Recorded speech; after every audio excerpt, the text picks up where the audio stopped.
Dr. Edward Isingoma Masco, who will talk about the area of capital.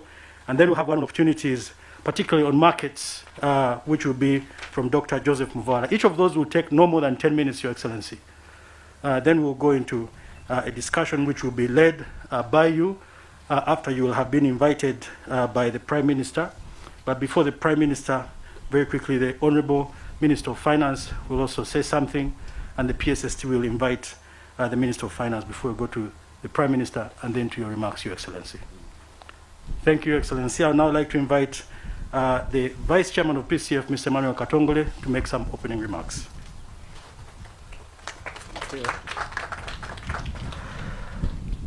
Good afternoon, Your Excellency, the President of Uganda. Good afternoon, Right Honorable Prime Minister, Honorable Ministers, all of you colleagues, captains, and leaders of business and industry. Your Excellency, it's lovely to be here. It's lovely to be here for a good cause, a cause that promotes our economy. Since you blessed and inaugurated the Presidential CEO Forum, a lot has happened. We have had very fruitful engagements with the Right Honorable Prime Minister. We've had very good engagements with the Honorable Minister of Finance and his team, with the Minister of Trade, and all government entities to do with economy and investment in this country. And we stand here on behalf of these men and women who are here and those who are not here to say thank you. To say thank you because time has never been better than it is today. Thank you for bringing what you call fisher people, like Honorable Nabanja here. I think she's a great fisherwoman. Your Excellency, we gather here to share what we can do. What we can do as a partnership between the private sector and the public sector. And this shared vision is something that positions the private sector for new markets. New markets for our country, new markets that develop jobs, new markets that grow the economy. And because of this great leadership that you're giving, it's no wonder, and very truly we're experiencing it, that we're moving into a middle-class country. And thank you for making that happen. Considering Africa, we see Africa as a lion on the move. And Uganda has played a very important role in this movement. And a number of reasons that we can cite as men and women from private sector. And I can say with confidence that almost every one bit of it is associated to you, Your Excellency. And number one is peace. This country is an island of peace on the African continent.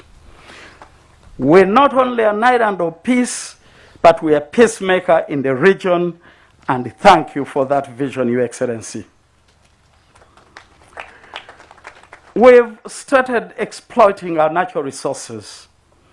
I know you appointed me as chairman of the Uganda National Oil Company, but it's not about oil alone. The other natural resources that are coming, we're seeing this period as better than ever before, that the country is engaged and exploiting these resources, and we look further for further growth. Your Excellency, agriculture is moving. Just a couple of weeks ago, I had the opportunity to pass through northern Uganda. For you fellow business people, business leaders, If you have not been to northern Uganda, you need to pass through northern Uganda and you see what a true Uganda should be. And that's again because of good leadership, and we appreciate. Your Excellency, the effort in the East African Community integration, that we are able to trade and within the region and within Africa, is also a very welcome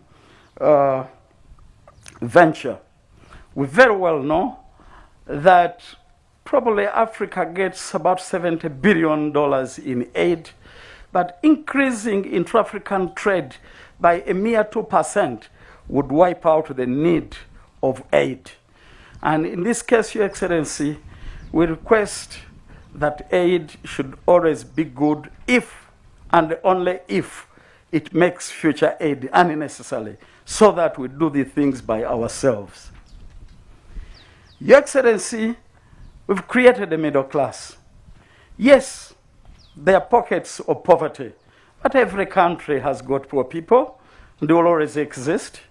But driving all the way from Kampala, reaching in Tungamo without filling a pothole, and you cross from here up to northern end of northern Uganda, to western Uganda and eastern Uganda, that makes business work. And for that we thank you. For that we thank you. Your Excellency, we're also experiencing the advancement of technology.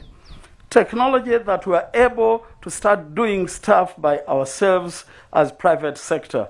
An example is Killer Motors, work that is being done in Jinja, and we have no doubt in our minds that shortly we should be able to move in our buses and be able to transport agricultural products by using vehicles manufactured in Uganda by the Musasis of this world, Ugandans. Your Excellency, entrepreneurship is developing. Every generation creates its own revolution. You created a very strong revolution, not only for Uganda, but for Africa. But for us, we think our revolution is going to be entrepreneurship, unleashing the power of enterprise to develop the economy and to emerge as a developed country. Your Excellency, as I conclude, on behalf of these colleagues of mine, if I were to ask, when we grew up, we would go to the leaders and you ask something. And I think I'll be not fair to myself if I left this microphone without asking. Number one is access to markets. Access to markets, Your Excellency, some of us had an opportunity to sit on your manifesto committee for the last elections. It is very clearly stated in the manifesto of our great party, NRM, that markets will be protected. That if we've got capacity to manufacture goods and services here, then imports should be stopped. And Your Excellency, unfortunately, this is not happening like it should happen. We really want to protect our industries. Brotherly countries like India and China give export subsidies that make our own products uncompetitive. This should not be accepted, Your Excellency. It's like putting a heavyweight boxer in a ring with a lightweight boxer and you ask them to fight.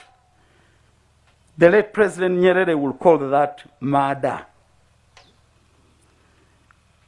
Your Excellency, the other issue that has always been cropping up is access to finance and to power. There's power. You've developed the power industry in this country, but accessibility and affordability is still a problem. We need to get a way of making this really work. We've got to get a way of addressing, I think Mr. Katamba, he has been the chairman of Uganda Bankers Association, probably he will talk to us and tell us the effect of syndicating in banks. Once banks don't syndicate, I sat on the board of Barclays Bank for 5 years. I don't remember even in a single moment where a loan of $10 million was done without syndicating with a foreign bank. These issues need to be addressed, Your Excellency.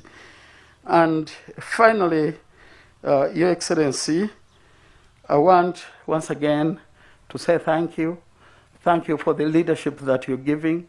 Thank you for supporting and nursing the Presidential CEO Forum. Thank you for giving us Irene Birungi, where is she? Irene, amazing young lady. Thank you for supporting my boss here, Barbara Mrwana. Thank you for supporting us. I can assure you on behalf of these captains and leaders of industry that we are solidly behind you, and we shall do whatever it takes to make sure that our country continues moving forward under your leadership. God bless you, sir.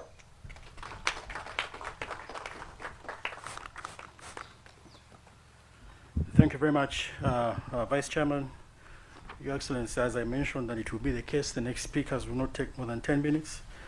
But as the next speaker comes through, Director of PSFU, Brenda Tiwamwenda, to just give us a recap of what we agreed the last time we met at Chankwanzi and some of the outputs that will come there. I just want to mention some of the implementing government agencies that are here, so that you know, Your Excellency, as we work through these things with the private sector, they're also there to implement. So we have Director of Industrial Training represented here. We have UBOS represented by the leaders. We have PPDA, Benson, if you're around. We have Uganda Revenue Authority, CG is here, Your Excellency. We have NITA, you, also here by the ED. We have PAU, Petroleum Authority of Uganda. You'll hear from Ernst when he speaks. We have ULS, Fiona Wall is also here with us. We also have National Housing and Construction Corporation. The CEO is also here, Your Excellency. And now I'd like to invite Brenda to come and make that update from where we've reached very briefly. 5 minutes.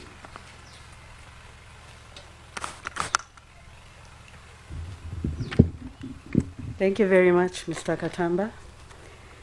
Your Excellency, I'm Brenda Tiwamwenda, and I'm just simply here to make a recap of the first CEO forum that took place in December, and to also share with you how far we have come. The first aspect is that the private sector has had a platform to meet and have conversation on national development through the PCF. We have also been granted a biannual mandatory meeting with you and different MDAs, and I'm happy to say that this is the second meeting that we are interfacing with you. And for that, we thank you, Excellency. The private sector has also got representation at Cabinet, and the name, as you suggested, is before you, sir, for your approval. We have also gone through well-structured engagements led by the Prime Minister on issues of policy formulation, implementation, and way forward on a number of issues.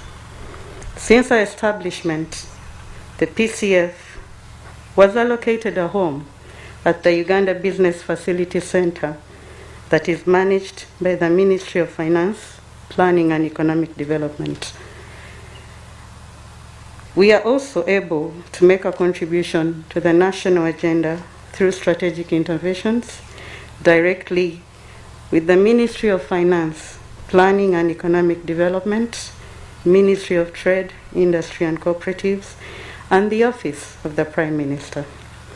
We have since held key stakeholder meetings on chain value at Zero with Zapta Farm, innovation at Kira Motors, industrializations at the Sino Imbale Industrial Park, and different skills set up at Yuri.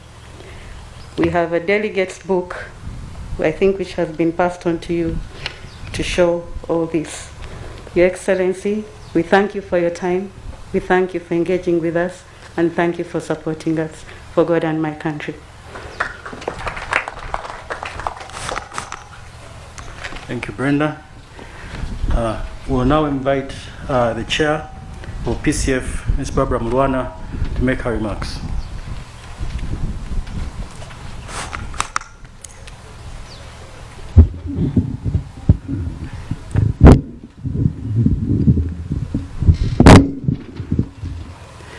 Your Excellency, the President of the Republic of Uganda, Right Honorable Prime Minister, Honorable Ministers here today, permanent secretaries, distinguished guests, ladies and gentlemen, all protocol observed.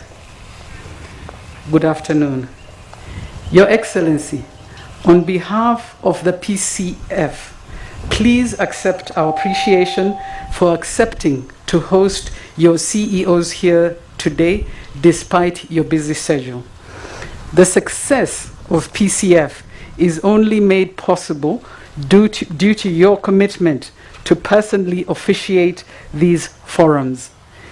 It is that commitment that inspires us to make time each time we get an opportunity for an interface with you.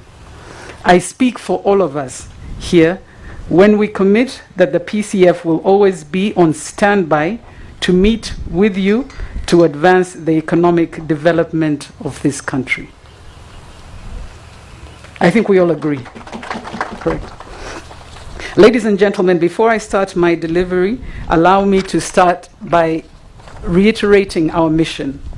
Our mission as PCF is to promote, harness, and popularize private sector involvement in providing a platform that advocates for appropriate legislation, practices, and policies that eliminate bottlenecks to economic development. Your Excellency, our themes here today is positioning the private sector for new markets and business opportunities for sustainability and thriving economies in the region and the Africa continent. This is a very urgent and a very big call to action. This forum proposes to highlight the need for strategic positioning of Uganda's private sector for new markets and business opportunities that can foster economic transformation. The forum here today will focus on 4 sub-themes. One is new market opportunities. The second is the oil and gas subsectors. And the third is private equity to speak to capital availability.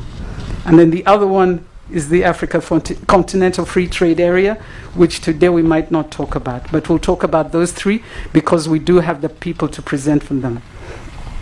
When we last met as the PCF board, we tasked ourselves to undertake several key actions. Among them was developing a roadmap for positioning Uganda into markets like the DRC and South Sudan. The second, as a board that we came about, was to build a case for engaging private equity to facilitate the growth of the private sector in Uganda. And the third was engaging other players in the agriculture sector under the theme promoting value addition and enhancing domestic capacity production. The first one, developing a roadmap for positioning Uganda into new markets like the DRC and South Sudan. Your Excellency, I think we have already prepared a paper for this, and I know that you have read it, and there's going to be a talk for that, so I'm not going to go into the detail. The second, like I said, is building a case for engaging private equity to facilitate the growth of the private sector in Uganda. I think here I'm going to pause, Your Excellency, and first recognize the support that we have been given by the people that you assigned for us. I'd like to mention the fact that the Prime Minister has been very involved with us, and I thank her for her support. The Ministry of Finance has worked very well with us in developing a lot of these papers, and I think it speaks to what we said. Ours as the PCF is to come up with these proposals, but to make sure that the people who are going to implement them or the policies that are needed are on the same page as us. And I think to this, I really would like to thank the PSST, Mr. Ramadan and his team, of course, together with the minister. So, Your Excellency, these 3 points are going to be elaborated, and I will not go into them. Over the next hours, Your Excellency, we will have the opportunity to engage and draw upon the collective wisdom and experience of all the people gathered here today. I have no doubt that the discussions will be candid and robust, and that we shall leave here today with clear resolutions and a roadmap to attaining this.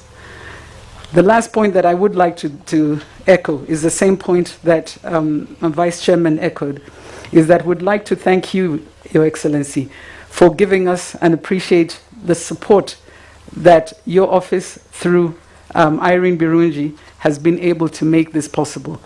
This couldn't have been more possible without her, and the secretariat that we have now, since the last time we met, has now been constituted. I thank you. Another round of applause for the chairman.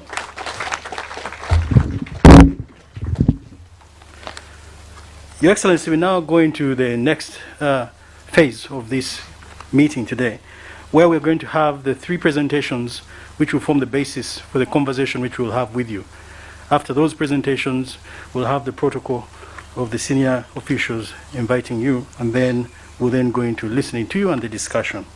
So I would now like to invite Mr. Ernst Rubondo from the Petroleum Authority to walk us through a presentation on opportunities for the private sector generated by the final investment decision in the oil and gas sector.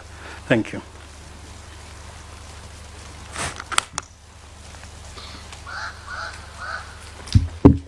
Your Excellency the President, Right Honorable Prime Minister, Honorable Ministers, colleagues, all protocol observed. My role here is very simple, is to share with the audience here today the progress the oil and gas sector is making in Uganda and the opportunities this progress is providing to the Uganda's private sector. Your Excellency, I would like to start by re-echoing how privileged Uganda is for having recognized the very important aspect of having the right institutional framework in place to develop the country's oil and gas sector. This institutional framework includes the Ministry of Energy and Mineral Development, which gives policy under your directive, Your Excellency, the Petroleum Authority of Uganda, which regulates the sector, and the Uganda National Oil Company, which does the oil and gas business on behalf of the state. After that institutional framework in the country, Your Excellency, since I don't have a lot of time, I would like to go on to say something about the investors. These are the investors that the country has been able to attract in the oil and gas sector and who are very important. Your Excellency, the investors in the oil and gas sector are in 4 aspects, 4 categories. The first category are the investors who are currently investing in looking for oil exploration. These are Ama Energy from Australia and Oranto Energy from Nigeria. They are like the days when Heritage was here. Your Excellency, the second category of investors in the oil and gas sector are the ones which are now preparing to produce the oil that has already been discovered in the country. These are Total Energies and the China National Oil Corporation, and of course they work with the Uganda National Oil Corporation. The third aspect are the investors in the transportation, the export pipeline. These are the same companies as the ones which are preparing to produce the oil, only that they now have an addition of the Tanzania Petroleum Development Corporation. So if I can just go through the ones in the pipeline, they include Total, they include China National Offshore Corporation, they include Uganda National Oil Corporation, which are also in the producing, but they now have an added Tanzania Petroleum Development Corporation, which is an investor in the pipeline. The fourth aspect that is being invested in by external investors is the refining, Your Excellency. There is an investor on the ground, the Albert and Graben Refinery Consortium, led by Yatra and including Baker Hughes and also including UNOC. Your Excellency, these are the investors that have come into the country. Some of them are very large investors. Total is a $130 billion company. CNOC is a $64 billion company. Ama Energy is smaller. It's a $28 million company. Having talked about the investors, I would like to just quickly talk about the projects that are in the oil and gas sector currently. Your Excellency, there are 2 petroleum production projects in the country. Then there is 1 oil export project in the country, which goes through Tanzania. And then there is a refinery project. Your Excellency, these projects are all very big. The 2 production projects are, one is the Tilenga project, which is being operated by Total, and it is a $4 to $5 billion project. The second petroleum production project is the Kingfisher project, which is operated by the China National Offshore Oil Corporation. This is a $2 to $3 billion project. The third project is a East African crude oil pipeline, which is $3 to $4 billion. And this is being operated by the East African Crude Oil Pipeline Company, which has those 4 companies. And the fourth, of course, is the refinery project. The pipeline is $4 billion. The refinery is also $4 billion. Your Excellency, the importance of these numbers is that the biggest project in the country so far is the Karuma project, and it is a total of $1.6 billion. As I have explained above, each one of these 4 projects is bigger than the Karuma project, but also what is important is that all these 4 projects are happening at the same time. Hence the big and important impact and opportunities they provide for the private sector in the country. In addition to the external investment, Your Excellency, there is also the support infrastructure which government is putting in place. Briefly, the Kaba International Airport at about $500 million and is due to be completed next year. Your Excellency, the government has developed 700 kilometers of oil roads at a cost of $900 million and is also developing the Uganda Petroleum Institute at about less than $100 million. Your Excellency, in February this year, on the first day, these investors agreed to invest this money in this project. And this decision, which was launched by Your Excellency, meant that $15 to $20 billion is going to come into the economy of the country in the next 3 to 4 years. Your Excellency, I have a graph that I have shown, and it shows how this investment is coming into the country. This graph shows the investment in the oil and gas sector from the year 2001 up to the year 2045. On that graph, Your Excellency, you will note that the investment in the oil and gas sector shown in blue was the period up to the end of last year, 2021. And in the year 2020, there was a total investment of $180 million in the oil and gas sector. Last year, in 2021, there was an investment of $500 million in the country's oil and gas sector. Your Excellency, after the announcement of FID, there is expected to be an investment of $3 billion this year. Next year, 2023, the investment is even bigger, about $3.5 billion. In 2024, it comes down again to $3 billion, and then starts going down when production starts in 2025. When production starts in 2025, the infrastructure development will have been done. Your Excellency, the importance of these numbers is that the largest foreign direct investment this country has had put together in a year is about $1 billion. So the country now has an opportunity to have investment of 3 times that coming from one sector. On that graph, I show how the investments will continue after first oil. Your Excellency, you'll note that after first oil, the investment decrease because the infrastructure is in place. We just have operation and maintenance until the end, when we have a further increase to $1 billion, when we are expected to be decommissioning the oil fields. Your Excellency, that is the status of the oil and gas sector. I would like to request that I'm allowed to invite Penina Ahebwa to present the opportunities for Uganda's private sector in these investments that I have described. Thank you, Your Excellency.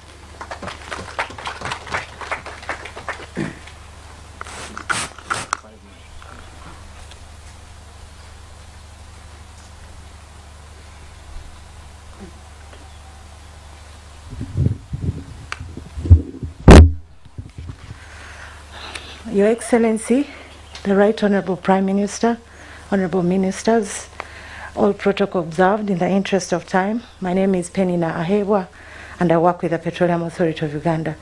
I thank you, Mr. Rwondo, for the opportunity to speak at this distinguished audience.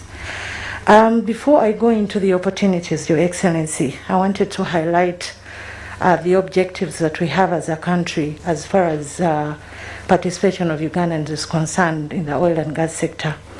The first objective is value creation and retention, while we observe competitiveness, efficiency, and effectiveness.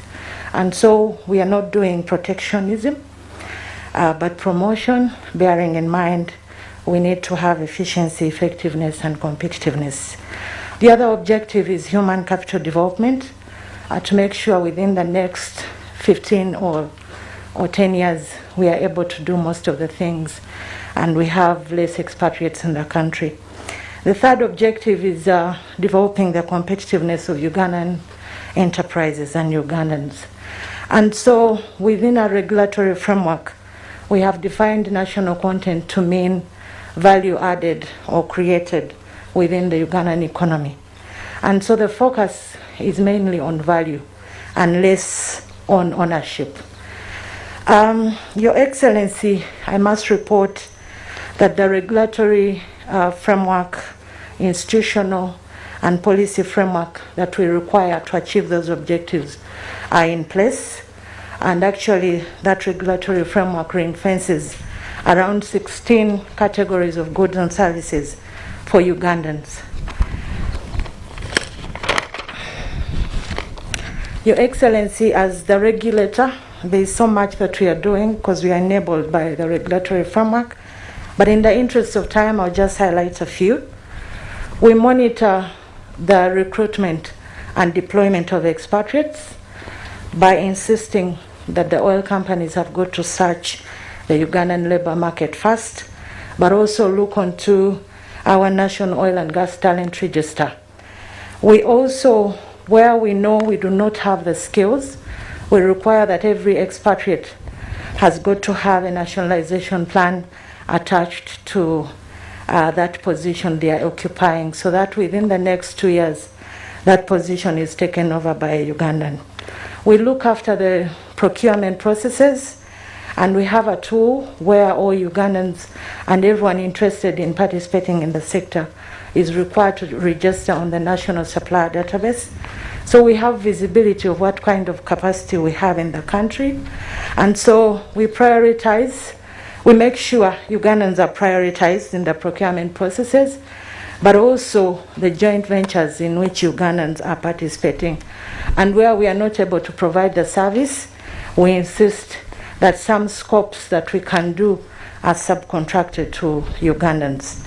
We are also focusing on technology and knowledge transfer through, of course, joint ventures, through the Industry Enhancement Center, which we are working on with the oil companies. It will be virtual, and some physical centers in Kampala and in the Alberta and Graben.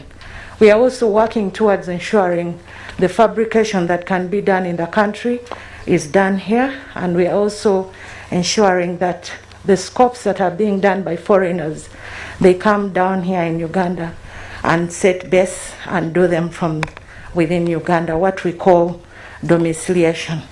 Now, as I go into the opportunities, I wanted to highlight a few of the drivers that Mr. Ernest Rwondo has talked about, Just to emphasize, the magnitude of the investments is one of the drivers. $15 billion, if you break it down, it goes beyond 600 contracts. These contracts are at different tiers. In addition to that, if you look at the workers that are expected, over 160,000 workers, this is demand for so many services. Again, the investment period, which is beyond 25 years, those are some of the key drivers for investment opportunities for Ugandans. Our aspiration as the regulator is that out of the 15 billion, at least 40% is retained in the Ugandan economy. And so far in value of contracts, we have cleared around 6 billion of contracts for the development phase.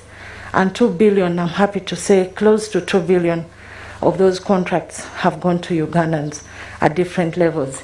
The other key opportunity is the employment of Ugandans. We anticipate 70% of the 69 million man hours that are required are going to be done by Ugandans.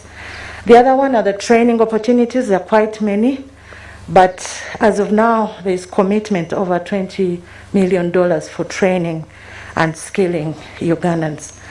Now, we are very confident that we'll be able to retain that 40% because of the results that we have so far. I must say, Your Excellency, in terms of employment, as of now, the industry is employing slightly over 5,000 employees, and 95% of those are Ugandans. And they are not just casual laborers, but we have Ugandans in management, but also in technical positions. As I conclude, Your Excellency, in terms of training, over 11,000 Ugandans have been trained and internationally certified for the trades that are required for the development phase. We have also been able, working with the Ministry of Education, to domicile the required international accreditation and certification within the country, so you do not have to travel abroad to be certified in the different trades that are required by the industry. I must say, Your Excellency, over 200 government officers have been trained in the required skills. I'm one of them, and I'm glad to say I'm a qualified petroleum economist. Your Excellency, as I conclude, in terms of contract value, over the last 5 years, close to 1.3 billion has been issued out in contracts, and I must say 1.2 billion went to Ugandans. That is 90%. In terms of local companies owned by Ugandans, in 2021 alone, contracts valued at around 200 million went to the local. Your Excellency, as I conclude, there is another key value driver for this country, which is what we call the linkages between oil and gas and other sectors of the economy. I talked about the workforce, which is a source of demand for health services, agricultural products, housing, tourism, transport, among others. We have done some economic modeling, and we discovered that close to 8 billion can actually be added to our GDP even before first oil, if we exploit the sectoral linkages there are between oil and gas and other sectors of the economy. Your Excellency, I just want to touch 3 challenges that our Ugandans are facing in terms of tapping into these opportunities. One of them is financing. Your Excellency, we have seen many Ugandan companies qualify technically in their bidding, but when it comes to their financial bids, they are extremely high, and so they are kicked out at that financial level, meaning either they are greedy, which I don't want to think, or the source of money, of their money, is expensive. Yes, I'm finishing. The other challenge in terms of financing, we have Ugandans here a few of them are represented here that have been able to win very good contracts. I'll just mention a few. There are quite many, and some of them have contracts between $10,000 and $150,000, $150,000 to $10 million. We even have those that have over $100 million contracts. Now, financing these contracts, we want to believe they are going to struggle, and so they need some form of a relatively cheap financing. I'll just mention a few that are here, like GCC, Transtrack, Three Ways, Excel, Gulf, and so many, but not all of them are represented here. Your Excellency, the other main challenge is the technical capacity, and the way we are handling this is to establish the Industry Enhancement Center, but also emphasize joint ventures and unbundling of contracts. The other key one that which may need to be picked up by other government agencies like UNBS is the international certification. Can you clarify that? Yeah. Sorry? But the technical, what is this? Yes, the technical capacity. Of course, there are some scopes or scope of works that our technical or our companies in the country are not able to do. We may have ring-fenced, for example, civil works, but I think there are some kinds of civil works on the pipeline, even on the infrastructure in the upstream, they are not able to do. Other technical areas that are not ring-fenced, we are still not able to do. They are being done by the foreign companies, and Ugandans are just subcontracted to do a few things. So they still need to enhance technical capacity in the requirements of the industry. By doing what? Sorry? By doing what? Like I mentioned, we are establishing the Industry Enhancement Center, which enhancement center is going to be virtual but also physical, where Ugandans can come in and learn some of the requirements of the industry, the standards, but also a training center. in a way, yes, that is one way. But the other one is the emphasis on joint venturing with international companies, but also continuing to undertake supply development programs, like one that is going on and is supported by the African Development Bank. Quite a number of things that can be done to upscale our enterprises in Uganda. In the interest of time, Your Excellency, I'll end it there. Although Mr. Rubondo wanted to conclude. So I'll invite Mr. Rubondo to come and conclude. Thank you so much.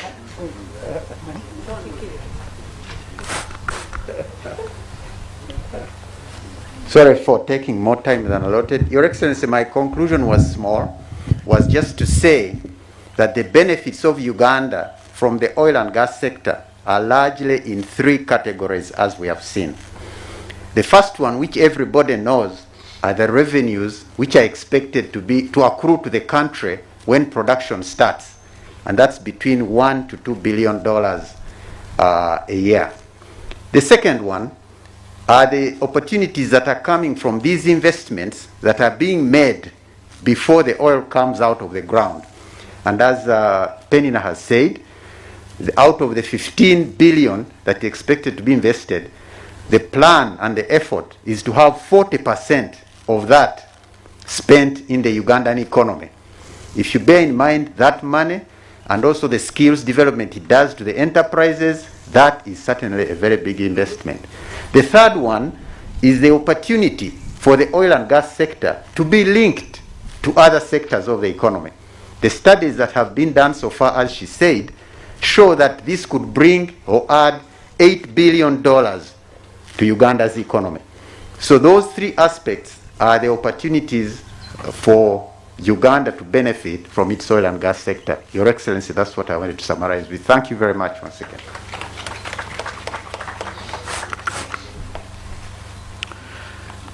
Thank you very much, Mr. Rubondo. Your Excellency, you will forgive me for trying to rush presentations. We would like, as much as possible, to spend more time hearing from you at the end and having the conversations in your reply thereafter. Let me just take this opportunity to welcome you, Mama. Thank you very much for joining us. In the corporate world, it's one of the deepest pleasures for someone to invite you home, not in the formal office, but home. And so here, Your Excellency, in Luganda they would say "Tuwoze banja," inviting us home when you're here, when Mama is here. It is a great pleasure for us to be here. As I mentioned at the beginning, my name is Matthias Katamba. I'm the CEO for DFCU Bank and a member of the board of PCF. And the subject we are going to talk about now, which is absolutely crucial, is that of capital. We know in the factors of production, Your Excellency, the factors of production that lead to the driving of the key sectors of Uganda, as you've highlighted them, one of them is capital. And we know capital and funding comes in different forms, and not everything is necessarily done by banks. Our next speaker, Dr. Edward Singleman, is from Power Capital Partners, and he's going to talk about innovative financing mechanisms for the private sector. This is a subject we've discussed at length in our forums in the background, and we'd like to spend a few moments on it. And as he comes, I just want to recognize some of the private sector people that are here. Mr. Singleman, if you come forward. We have Modern Laminates, we have Kaziri Products, Greenfields Uganda, Harish Bupani, if I speak you can speak, stand up, Lasting Impressions, Graphic Systems, Uganda Free Zones, Nice House of Plastics, Dr. Katwalo, Mutuma Cotton, Masha Quality Holdings, Fresh Cuts, we have East African Roofing Systems, we also have Mr. Keith Kalejira from the CMA, the Capital Markets Authority. It's an important subject that they regulate. And I will mention a few others after this presentation. So you're welcome, Mr. Singleman.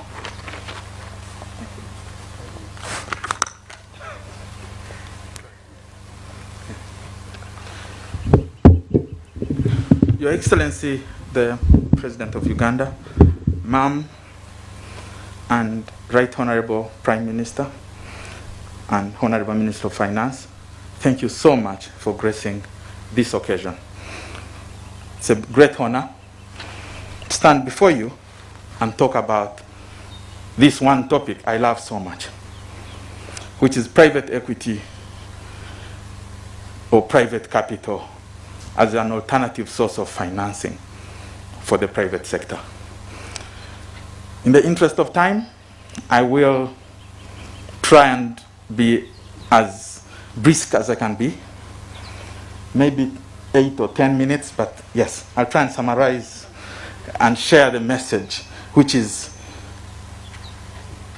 a product of a lot of interventions from the members present here, the PCF board, and all the other various stakeholders who have had an opportunity to benchmark and look at what have other nations done, what is happening that is different, that could allow us to mobilize resources, both locally and foreign, for the private sector as a way of alternative financing, especially in times like this, when commercial bank finance is sometimes not the only solution for some of these sectors. I was very honored when the Honorable Minister of Finance launched the Yield Fund a few years ago that we manage, and we are pleased that that has been deployed, and a lot of private equity investments have been made, and some of the members in this audience have been beneficiaries of that.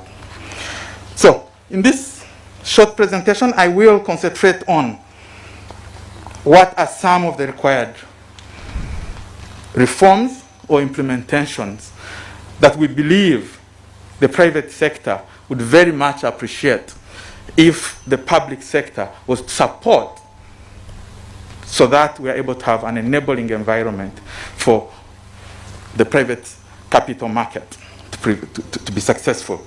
And various stakeholders have had a chance to discuss this, and we've zeroed down on 4 key areas.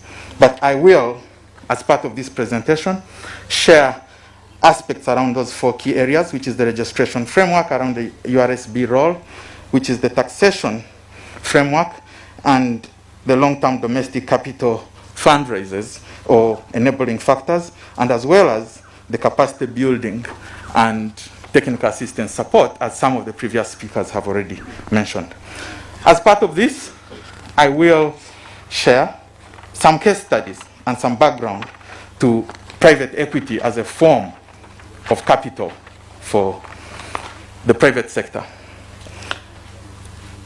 Some of the background, Your Excellency, relates to the fact that in Uganda, this form of capital has remained largely untapped because of limited knowledge, because The number of 4 is what?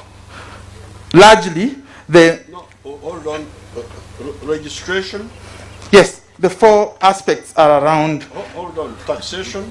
registration, taxation, long-term domestic capital raise, and capacity building and public awareness about alternative financing structures. Capacity build, alternative financing. Yes, So number 4 is alternative financing. yes. It's capacity building and knowledge among the private sector that they can actually access capital. For example, private equity that is not from commercial banks. Informing them. Yes. Informing them. Yeah.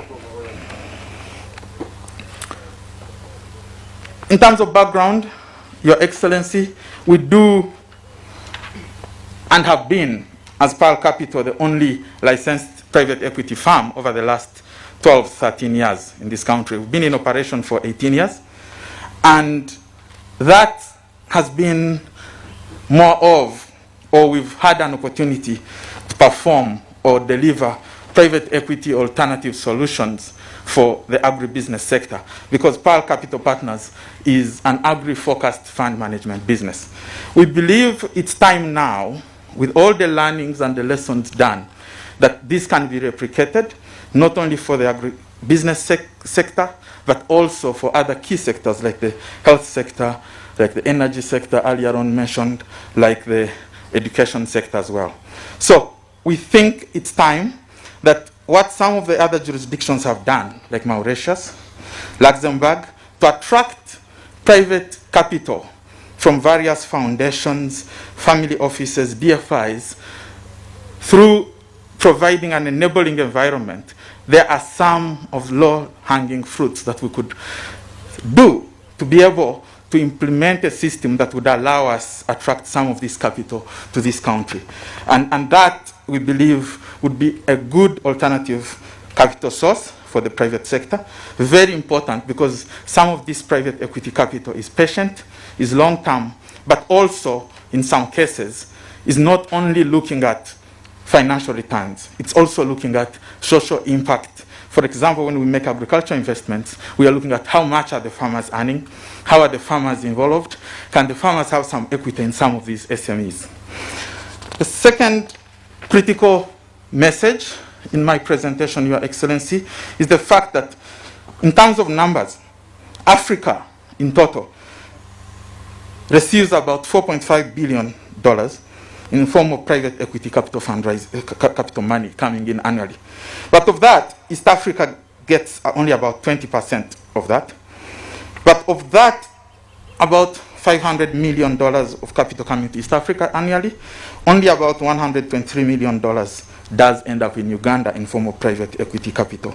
And most of this is structured through other jurisdictions like Mauritius, where many funds set up, unlike us in the Yield Uganda Investment Fund, where we've set up in Uganda. In terms of case studies, Your Excellency, we've had many SMEs and large businesses in Uganda benefit from direct capital from private equity fund managers, both locally and regionally. We've had large organizations like the Jagali Energy Project, like the DFCU Bank, Rocket Health, CIPLA, get kind of a lot of capital coming in. But again, we've also had a lot of SMEs. I'll now only speak about the agriculture SMEs that we've supported as Pearl Capital Partners with private equity capital.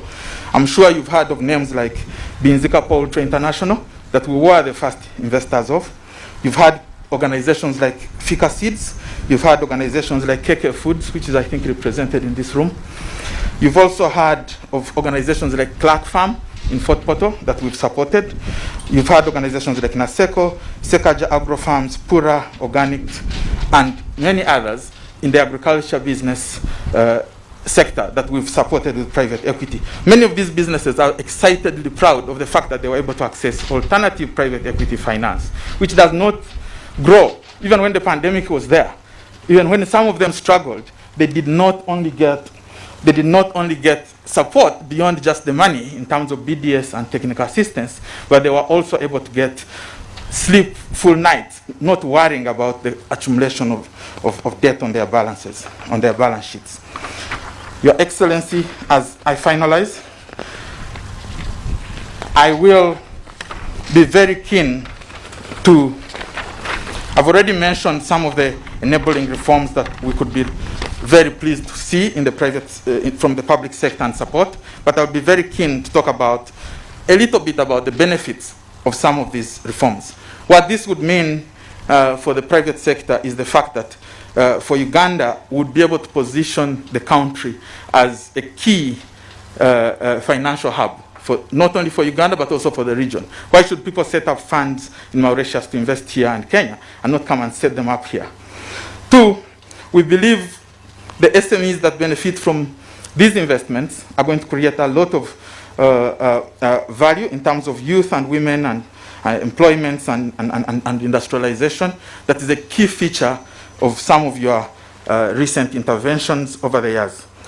We also strongly believe that mobilization of foreign savings would also be able to complement domestic savings. So there is a need to actually have internal mobilizations, for example, from the pension funds or the provident funds or the saving schemes in the country to increase capital and cash flows available for investment in the private sector through some of these funds that would be set up. The last is the fact that the private sector does believe that through your support, the UDC, which has a mandate to set up a fund, could do more by setting up a private equity fund as mandated by the UDC Act that would be able to allow more capital flow in from other DFIs, because they would then have a mechanism of investing and exiting through the private equity fund structure. Lastly, and before Mr. Katamba hand back, I'm keen to mention that some of the interventions, Your Excellency, that the private sector is looking to get from the public sector and support are around making sure that the private capital industry can excel. Some of the interventions do not need capital investments. For example, areas around enforcement of contracts, increasing predictability for investors, the legal system, making sure the arbitration system and efficiencies work, making sure that some of the licensing regimes and support around export licenses and systems efficiencies are improved, do not require loads of capital injections, but rather commitment from our partners and stakeholders in each of the various subsectors. We believe many of the other things have already been spoken. In the interest of time, I will stop here. Thank you so much, Your Excellency. But you talked about taxation. Taxation, what about taxation? Thank you so much, Your Excellency. Regards taxation, in terms of private equity, the way the model works, when private equity funds like those we manage invest in businesses and SMEs, we have an issue where when these funds are coming to the point of exit, there is capital gains tax. And that capital gains tax in Uganda remains at about 30%.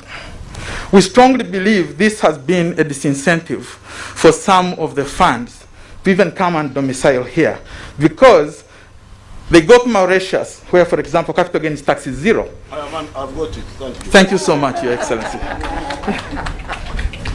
I am not as dire as I look.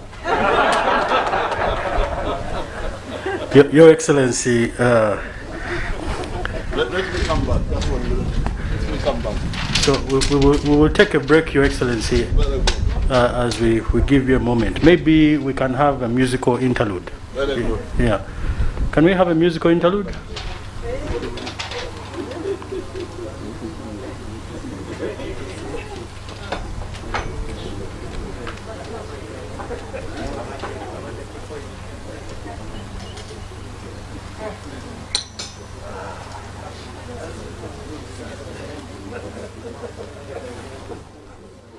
So you can stretch in the tent.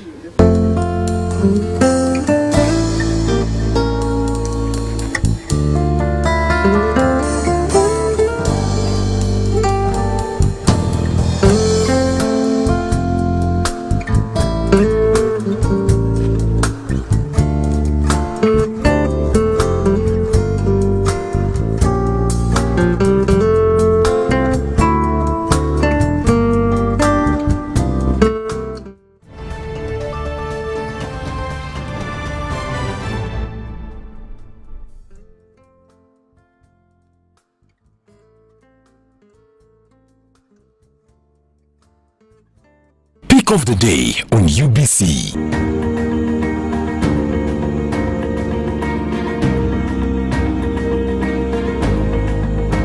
Was brought to you by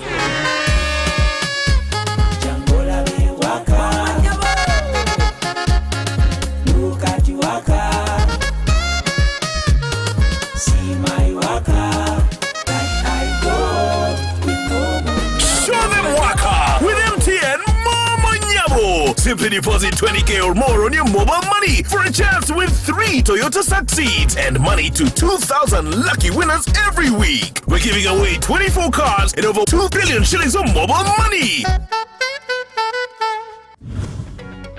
On UBC, the program that helps you identify opportunities for investment, job creation, growing your entrepreneurial skills, wealth creation, and social transformation.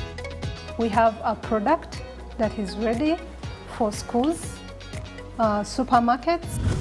Create wealth, transform livelihoods. Every week we showcase opportunities for creating new products and enterprises. I now harvest a lot of cocoa. When I harvest it, I sell. After selling, I put money in my project. I have 2 projects. 1 is for construction of my house, 2 is for educating my children. Excellence in innovation, the passion and drive to succeed, and the right mindset to grow your business. Lives transformed on UBC. Every Wednesday, 7:30 p.m. Create wealth, transform livelihoods. Brought to you by Operation Wealth Creation. Do you hear it?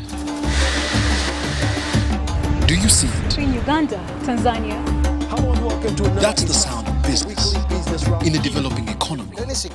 For UBC News, Charlotte Amuge in Kampala. Catch the weekly business roundup every Saturday at 8:30 p.m. only on UBC TV, inspiring Uganda. The Tales of Kasozi, brought to you by Uganda Communications Commission. Hello, this is Kasozi. How can I help you? Congratulations. Oh, one good day. Good day? But I haven't entered any competition. Dechi, since you use your phone every day, we have randomly selected you as one of our loyal customers, and you have won a brand new pickup. Hey, so how do I get this pickup? The pickup is in Namave. All we have to do is quickly bring it to you. You know, we are delivering many of them. So, just send us 100K for fuel via mobile money and we'll bring it to you. But Chief, I'm in no hurry to receive it. Namambe is just here. Keep it at your warehouse, give me directions and I will get time to pick it up. Vow Nawe. If you don't have money, just say. Tonfera. Never send money to strangers. Winners of competitions are contacted through official channels and are never asked to pay for anything. Stay tuned for what Kasozi does next. Tonfera. Refrain from unnecessary engagements with strangers over the phone. This message is powered by UCC, MTN, Airtel, Bank of Uganda, and NPSP Association. The COVID-19 pandemic has never left, and with only 36% of the targeted 70% of the eligible population at up-to-date vaccination status, our motherland's fate remains at stake. The misinformation, the distortions and the disinformation around vaccination of Ugandans aged between 12 to 17 years have not helped matters either. This is all happening on the background of surging cases and the increased transmission, placing the country at the foot of the 4th wave. The good news is, it is not too late. The Ministry of Health, in conjunction with World Health Organization on UBC, will broadcast a live town hall panel discussion by experts on vaccination science and disease control, alongside other influential national figures, under the theme, COVID-19 vaccination protects you and your child. say yes to vaccination. Follow the conversation on hashtag COVID Vaccination UG, hashtag vaccines work.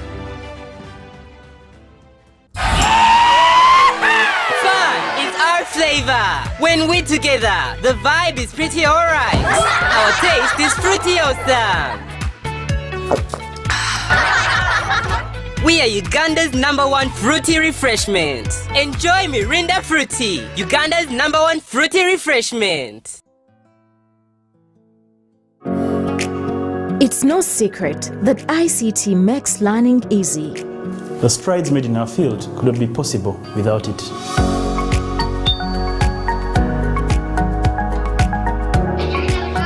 And now we can watch our favorite show. My radio is my best friend. UCC provides an enabling regulatory environment and policy guidance for healthy competition. We also facilitate ease of doing business in the communications sector through licensing, standardization, spectrum management, tariff regulation, rural communication development, and consumer empowerment. An informed consumer is an empowered consumer. UCC supports local content and innovations. Driving the development of a robust communication sector in Uganda is Uganda Communications Commission. Hey guys, please let's have a brief meeting. See that? Calls, data, SMS, shareable among 5 people. What? And it includes free Airtel TV. Do you guys know what that means? Means no worry. Enjoy life worry-free with Airtel Smart Plans, shareable among 5 people. Use every day and pay at the end of the month. They've also added Showmax. Airtel, the smartphone network. The mistake of going too close to external customers by touching their bodies, hugs, kisses, unnecessarily strong, persistently long handshakes, rolling eyes, and other such gestures. By doing this, you run the risk of being misinterpreted or irritating the customer. Watoto wazuri wanaojua kucheza. Kusema kweli nilifurahi sana. Karibu sana. What? This mistake could have been caused by a knowledge gap, where Fred did not know the kind of greeting that the customer preferred. Fred could have supposed that Alice expected a hug to really feel welcome. But Alice clearly preferred that Fred greets her professionally. For instance, just a handshake coupled with a warm, polite smile could have been all that Alice wanted. So, how about you? Do you just hug internal or external customers? Or get hugged in your workspace? Have you ever cared to find out what a customer's opinion could be regarding being hugged, for example, or observing hugging sessions happening between employees on the front line? Have you ever researched about customers' preferences and expectations, including those of the community, before going too close to customers? Do you know that hugs, although well meant, could put off internal or external customers? My advice to you is this: avoid hugging customers in the workplace. Remember that you are expected to render consistent services to customers, so ask these questions. If you hug this customer, will you be able to hug each and every other customer? How will those that you have not hugged feel? Won't they feel discriminated against? If the customer you hugged today comes back again and again, will you be in position to hug that customer again each time? Will other employees be ready to hug that customer in case you go on leave or off shift, for example? These are some of the reasons why hugging customers should be avoided. Some cultures do not mind hugs, while others consider hugs as a private ritual given behind closed doors and only to those you are deeply intimate with. So, since you may not be in position to study the sentiments of each and every culture before rendering a service, you are better off not hugging customers. Avoid hugging fellow employees on the front line, as this may send the message that you are redundant and undisciplined. Remember, your office is not a hugging place, it is your workplace. Therefore, customers expect to see you working rather than over-socializing with your peers. In addition, hugging some employees and not others could even appear discriminatory, which may destroy team spirit. One may ask, what if a customer gives me a hug? My advice is, do not shrug him or her off, but rather than showing open enjoyment, keep the hug short, because we expect you to appear formal and professional each time, all the time. Water gives life. Water is life. But not all water is created equal. Refresh yourself with the new quality Nirvana packaged drinking water and fuel you and your passion to go further in life. Visit a shop near you and grab a 250 ml at 500 shillings, 500 ml at 1000 shillings, 1.5 liters at 2000 shillings, or the 20-liter jumbo bottle. Nirvana is a product of Crown Beverages Limited, the makers of Pepsi products.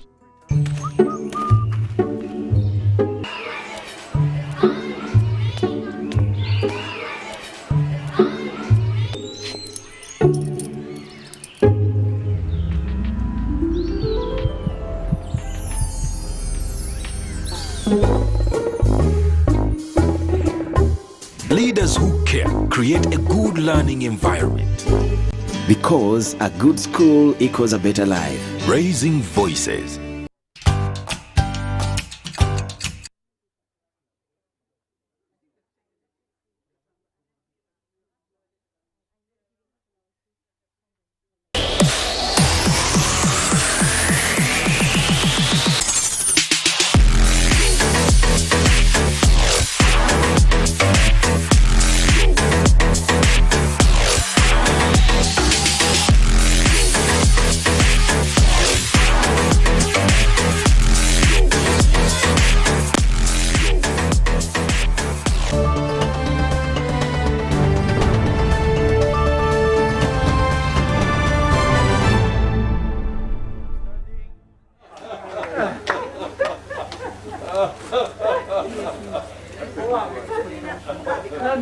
Okay.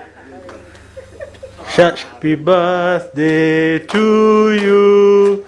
Happy birthday to you. Happy birthday, dear Mama. Happy birthday to you. Thank you all very much.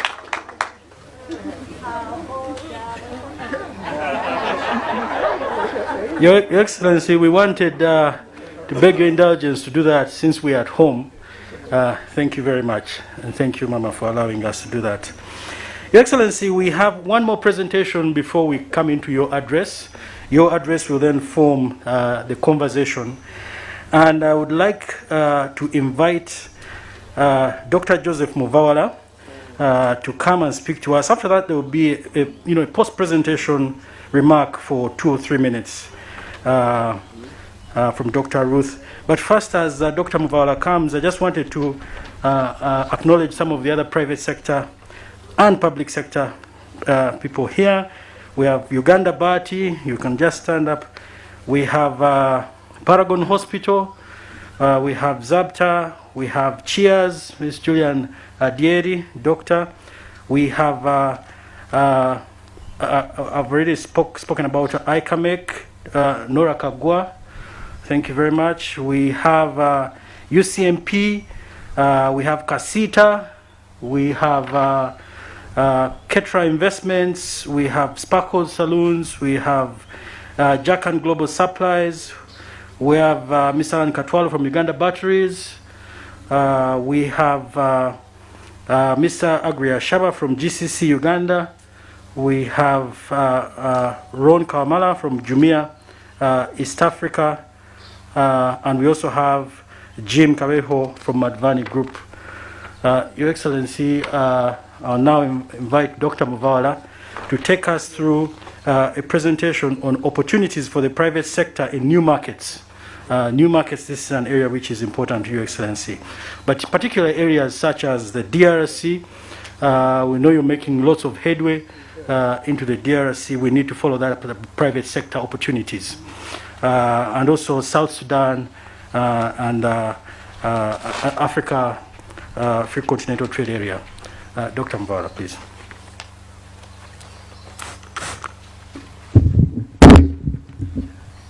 Your Excellency, the President of the Republic of Uganda, Mama, as we call you in Busoga, the First Lady and the Minister for Education, Right Honorable Prime Minister, my boss, the Minister of Finance and Economic Development, the Minister of Trade and Industry, my supervisor, the PSST, and my chair and board members. Your Excellency, I've been asked to present to you a section of these presentations, but I am particularly going to concentrate on the new markets, concentrating on Congo and part of South Sudan. The issues I'm presenting here are not mine, they're the issues of the PCF. In this presentation, I am going to concentrate more on the key issues and the proposals that the PCF would like to make to you. Then I will also discuss a few areas of market potential, then I'll conclude. Your Excellency, as a way of contextualizing, we know that the Uganda economy has been growing over time, steadily. But so are the services demand, infrastructure demand, but at the same time, we also know that the growth of the revenue has not matched the demands of services and infrastructure. And Your Excellency, to address these, you can choose to have many options. One is that you can choose to be efficient. But the trouble with efficiency, it may give you only 5% of space to spend more. The other, we could choose to increase taxes. The drawback with these that the rates are already too high. The third is that we should expand this economy, grow further, improve the capacity of the economy. But the most important thing, if we are to expand the economy, Your Excellency, as you always tell us, is that we must work on markets.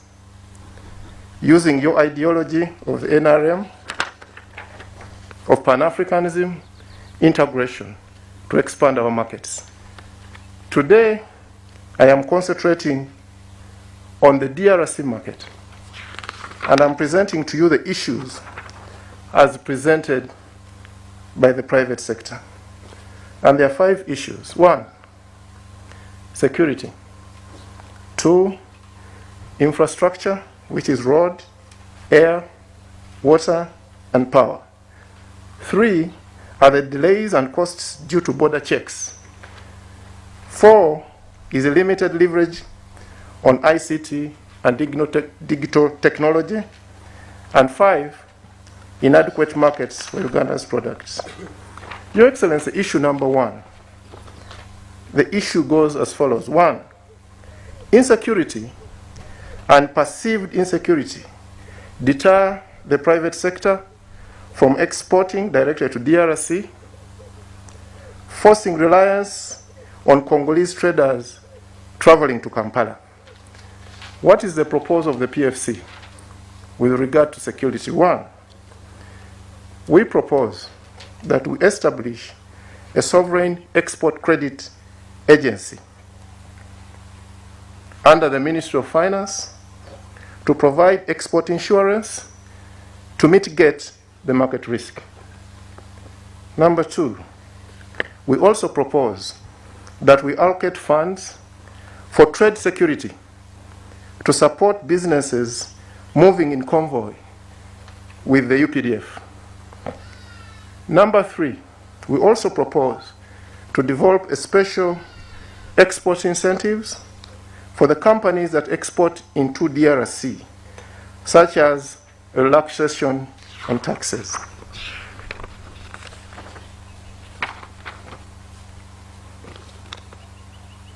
Number 2, infrastructure, and in particular, roads. And the issue goes as follows. Road networks into the DRC are largely dilapidated, with some sections impassable, increasing the time and the cost of doing businesses. Cargo spends over a month in transit. This is our proposal.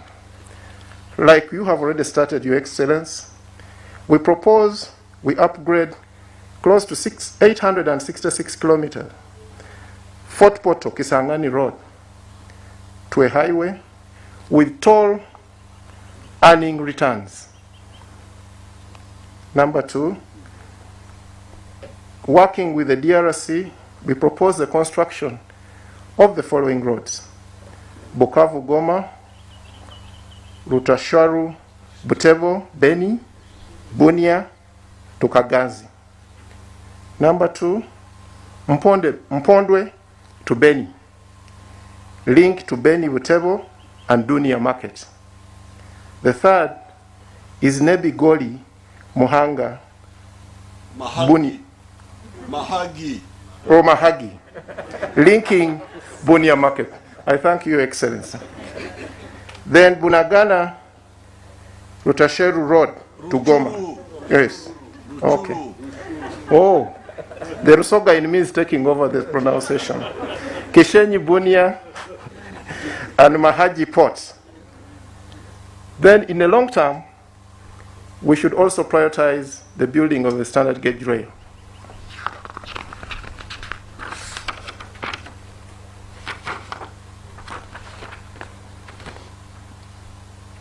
Then the number 4 under roads, we also propose to fast track the construction of the regional trade roads listed below: Rakai Isingiro, Kafujo, Chikagati.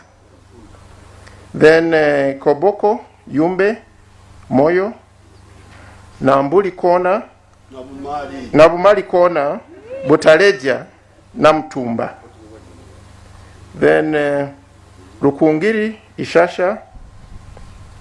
Then we have Remisengo, Budiba, Bunia Road, including Budiba Bridge across River Semirik.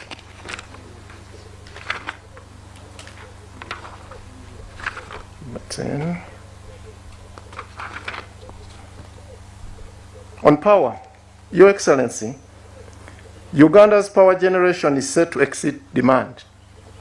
Actually, it has already, which presents a challenge of deemed energy. Given the surplus, we propose that we can export more. And the proposal is, Your Excellency, rehabilitate and expand the distribution and transmission networks. Masaka Mwanza, 22 kV, Nkenda, Mpondwe, Beni, 220 kV. This is for export to Congo. The first one is for export to Tanzania. Orio, Nimle, Juba, for export to South Sudan. Orio, Arua transmission for export to DRC. Your Excellency, our colleagues in DRC, in the gold mines, are paying 30 cents per unit. So we could export to Congo and be able to cover the deemed energy that we have in this country.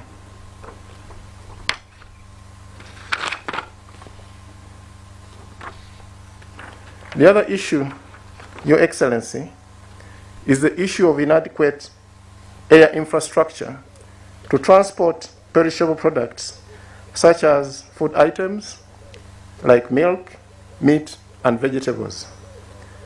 Our proposal, Your Excellency, we expand the capacity of both Uganda Airlines and Uganda Air Cargo with focus on cargo. On Uganda Air Cargo, we can invest in larger airlines or lease to support the bulk haulage of cargo from Uganda to DRC. The other issue, Your Excellency, that River Congo and Lake Albert potential is still largely untapped in terms of cargo capacity and vessels. And our proposal is as follows, Your Excellency. Through URC, we should partner with DRC to invest in bigger vessels on River Congo. We should develop Kaiso, Shomya Port on Lake Albert.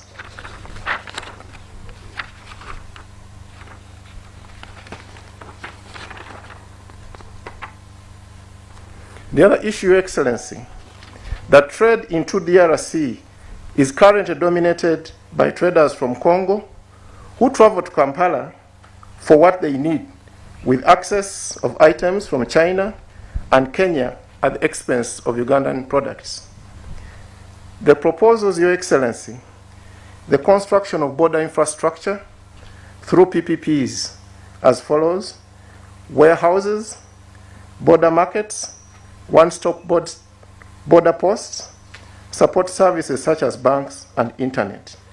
We also propose allocation of land to private sector providers along the borders to do these developments. The other issue, Your Excellency, border immigration security, tax and health checks pose unnecessary barriers and restrict effective trade.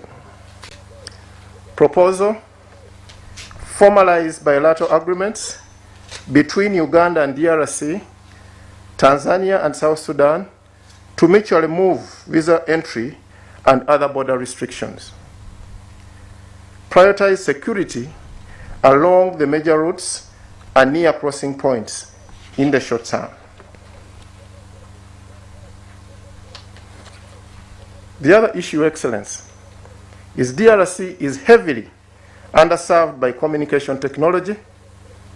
For instance, mobile, the penetration is hardly 45%, internet, under 10%, limited use of radio and TV. South Sudan, nearly 80% of the people reside in rural areas with limited access to internet. The proposal, Your Excellency, is to support UBC to air and provide services even in the neighboring Eastern Congo. Then government through telecoms limited could link to semi-mobile to deliver mobile phones and internet connectivity. To this, Your Excellency, the issue of the ownership of Uganda Telecom becomes a critical issue. Government should as well, through its capitalization efforts to banks, also allow them to operate branches in DRC. Your Excellency, KCB is the biggest bank in South Sudan, and we think we can do the same in other countries.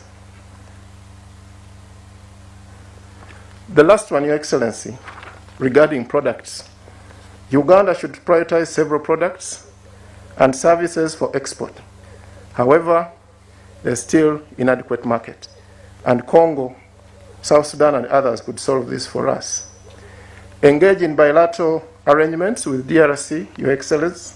A, with the following products prioritized for export: 1, coffee; 2, tea; 3, cotton; maize; cassava; vegetable oil; fish; dairy; beef; bananas; sugar, and cocoa. And the one which I'm going to refer to also are the medicines, the PPEs, which we invested in during COVID, and we now have excess supply, should also be among these products. We should also prioritize our advantage of ICT, mobile telecom, electricity, and banking. Your Excellency, We attempted to provide some figures of Congo, but these figures, in my view, are even low because there is a lot of informal trade, and these will be passed on. Your Excellency, lastly, is the issue of steel. Your Excellency, one of the biggest products we export to Congo is steel. But the proposal here is for us to concentrate our benefits to those companies that manufacture and add value from 0 to 100%. The current incentive is equated to all of them. They all get the 5 cents. Some of them at 8 cents.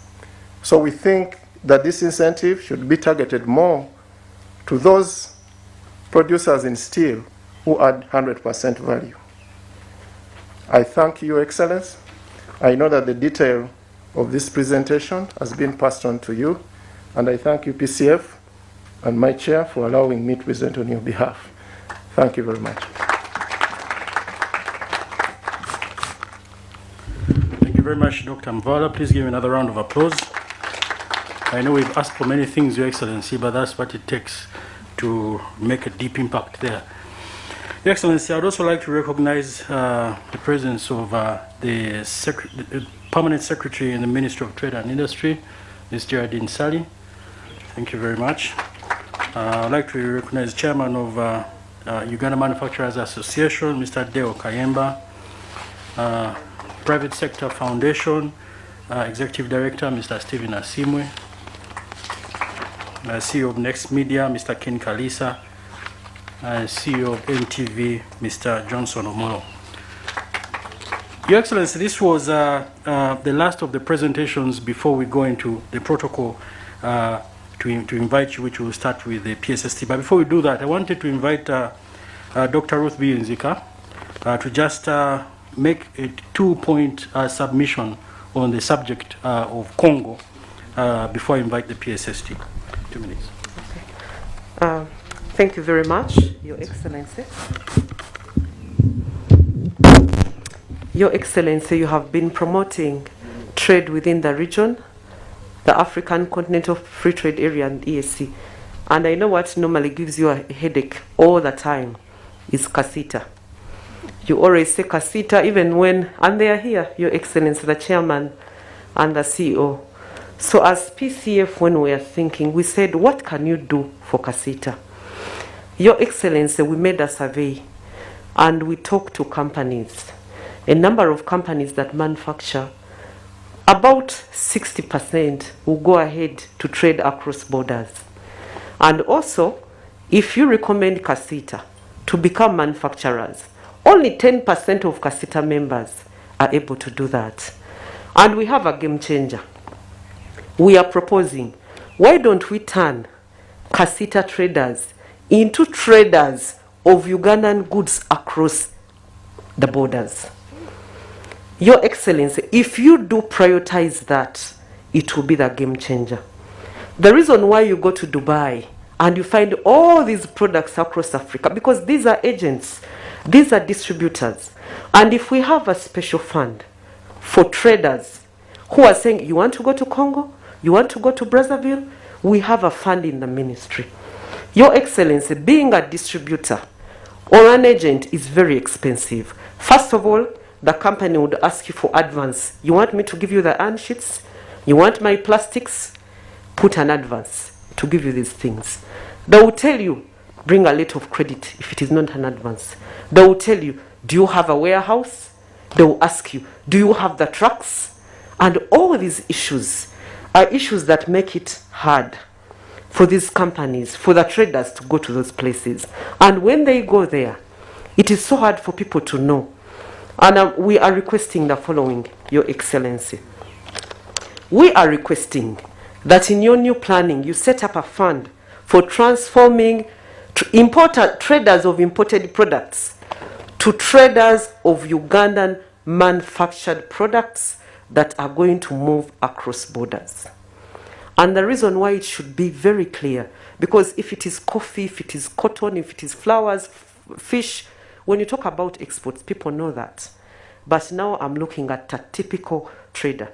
that we are diverting from China, from bringing in other products from Malaysia, and we are saying, can you take our chicken, dressed chicken, and go to a country in Egypt, go somewhere and sell this product. If we have that export fund, Your Excellency, it would also support marketing initiatives across Africa. We have been marketing Uganda in Europe. We are not marketing Uganda within Africa. We want to go to an African country. And as I am in Ethiopia, I'm in Addis, as I'm in Congo, I can see an advert of the various locally made products from Uganda. We are also saying, Your Excellency, you need to support you need to support budgets for commercial attaches in Africa. When these traders go to these countries, you find even translation, the commercial attaches, if you want us to go to Congo, you want us to go to Southern Sudan, the commercial attaches have to be fully facilitated, even able to speak the language. You have a challenge, and it is a very big problem. Your Excellency,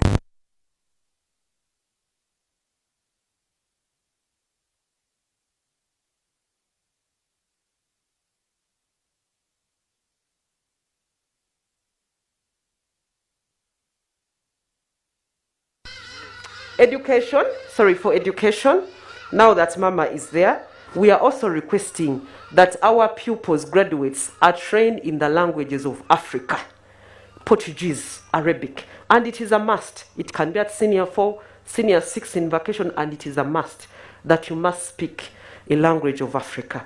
Lastly, Your Excellency, we are also requesting that you improve and create more opportunities for most one-stop business centers. We have one that you're going to launch where we have those the various agencies, and we are saying you can turn around Chira buses. I've been in Azerbaijan. It is 10 million people, and they have 10 mobile buses. In each bus, you can enter and renew your passport, renew your license, register your business, access a bank account, and people know that in Chihihi, this bus comes every Tuesday. If we are able to use our Chira buses, make them more effective and make them mobile, and also look at the opportunities of mobile kiosk. Those were my submission, Your Excellency. Thank you very much. Thank you very much, Dr. Ruth, for those succinct remarks. Your Excellency, we've come to the end of the presentations. My name is Matthias Katamba, member of the PCF board and CEO of DFCU Bank. It has been a pleasure being the Master of Ceremonies. I would now like to invite my brother, PSST, Dr. Ramadan Govi, to come and make some remarks, some reactions, who will then invite the Honorable Minister of Finance and Planning, who will then invite the Honorable Prime Minister.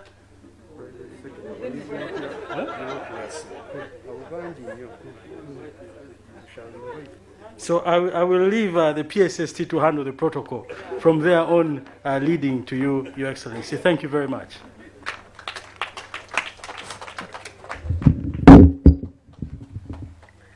Thank you very much, Matthias. Your Excellency, the President and Mama, the Right Honorable Prime Minister, Honorable Ministers, my colleagues in the government, and all the private sector players.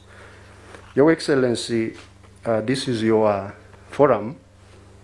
I would request that we keep our own as government comments.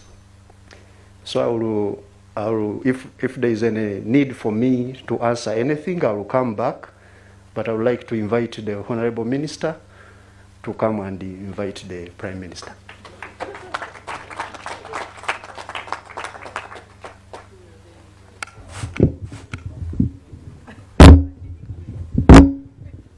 Your Excellency, the President of the Republic of Uganda, Mama First Lady, happy birthday.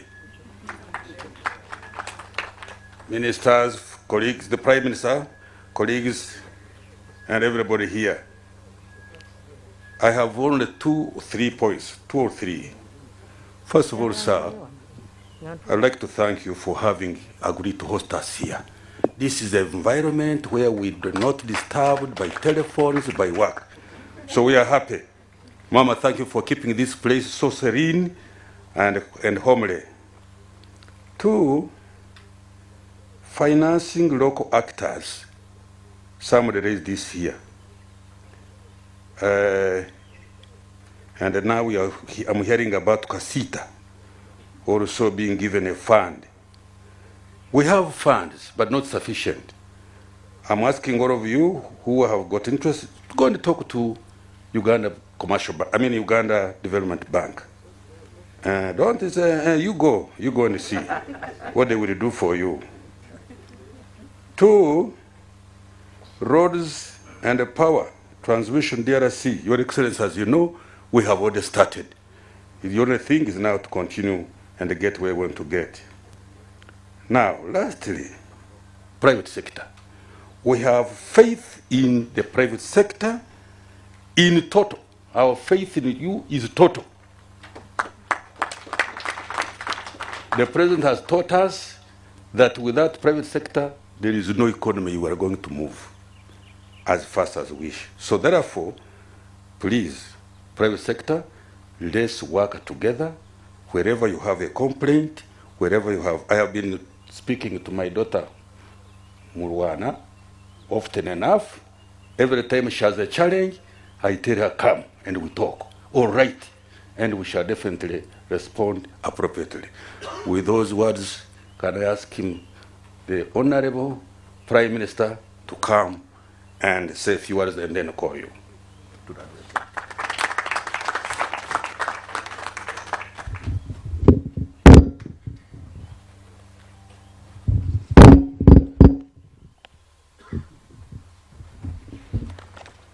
Your Excellency and Mama, Honorable Ministers, Permanent Secretaries, our delegates, ladies and gentlemen, Your Excellency, I would like to first and foremost welcome you back from Chogam in Kigali, Rwanda.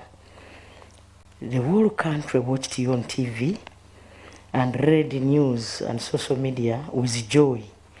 The warm reception you received in Kigali at that summit.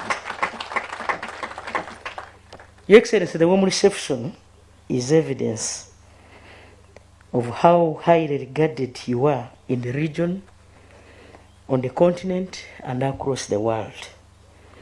Secondly, Your Excellency, I would like to inform you about what is happening across the country. The exercise you rolled out in Ichibuku in Feb of mobilizing and creating awareness about the Paris Development Model is ongoing across the country. And we are doing very well. All your ministers, the members of parliament, are out there teaching and explaining to the people about this game changer. And I have personally been to 15 districts. Today I was supposed to be in Irakai, but I have missed, and I have told the Honorable Katumba to represent me because we are here. Your Excellency, generally our people are very excited and anxious to finally undertake enterprises like you guided and put money in their pockets. I wanted to give this highlight in the presence of CEOs because when we fight poverty and when our people become productive, then we shall have a challenge of marketing. Excellency, we are going to be very productive this time around in the country. And therefore, our brothers and sisters who are here need to prepare accordingly. Excellency, these CEOs, I've had enough and a number of meetings with them. They continue to complain about the high electricity tariffs across their industries. It is true we started somewhere. They are aware that CAPEC and MM are pilot projects. But there are these industries you call, these ones you call abatembuzi, abashambuzi. Abatembuzi. Yes. Those ones that started our economy are still crumbling, and some of them are failing to make ends meet. So the 5%, the 5 US cents is only benefiting a few, and after all, we have also given them infrastructure development. But these ones started when they are wrong, they have not yet benefited, like you are aware. Your Excellency, I want to thank you for gracing this occasion. The private sector forum that brings together all leading CEOs in the country is a very, very good forum. And if we utilize this, the sky will be the limit.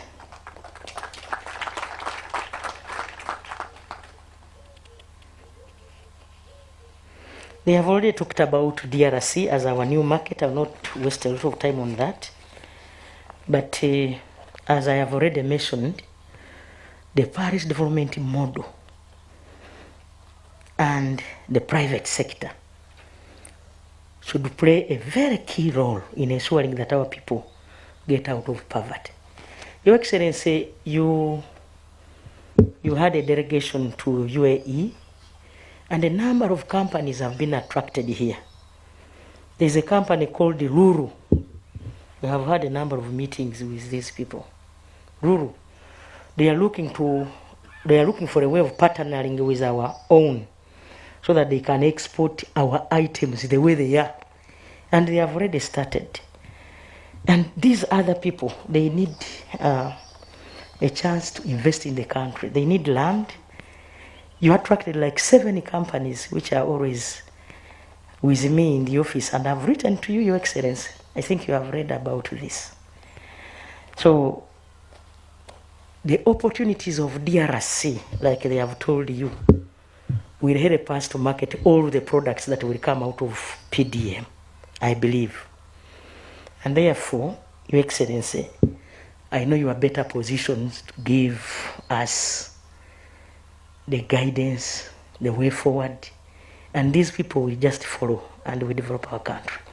With those few words, I want to invite you to speak to these CEOs. Thank you so much.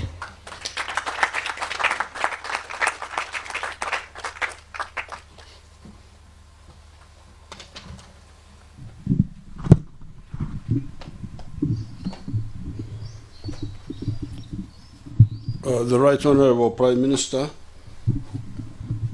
the Honorable Ministers, the Permanent Secretaries, the members of the Private Sector Foundation, and the delegates. As the Right Honorable Prime Minister told you, when the NRM government came into power, one of our 10 points program was the importance of the private sector. We said for the economy to grow, we were the first, actually the first in Africa, to guide that, because in Africa at that time there was the idea of government parastatals. You remember here in Uganda, 1970, the government of Mr. Obote confiscated shares of private companies, what they were calling in Nachivu announcements. That private companies were taken over by the government. Why? The private companies do the work of the country cheaply. Like our home here. The government is not the ones looking after our home. We do it for ourselves, and in the process we produce bananas for you fellows in Kampala. So you eat, and for us we suffer here, but you eat. And we produce milk. So I don't know why these African leaders had made a mistake of not understanding the role of the private sector. If you want to have some government companies, you can have them, but they should not interfere with the private sector. Private sector is the easiest way to develop the economy. So, from the beginning, we were very clear. That's why we encouraged the local people, like the father of Barbara, Mruana. But we also brought back our Indians, the ones who had been chased by Idi Amin. They came back. And they got back their properties. But by 1970, when the system collapsed, still that system was very small. It was a typical enclave economy, they call them in Africa. Enclave meaning island. A small island of modernity surrounded by a sea of underdevelopment. And that island of 1970, 71, was being characterized as the economy of the 3 C's and the 3 T's. The 3 C's were copper, cotton, and coffee. The 3 T's were tobacco, tourism, and the 3 T's, tourism, tobacco, and tea.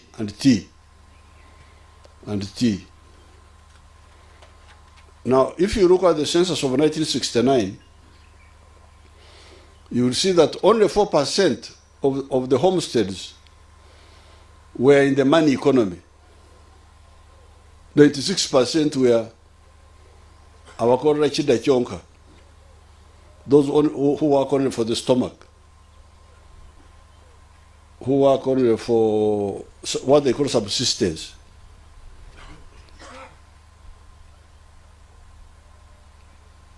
So even when the economy was supposed to be good, it was really not good.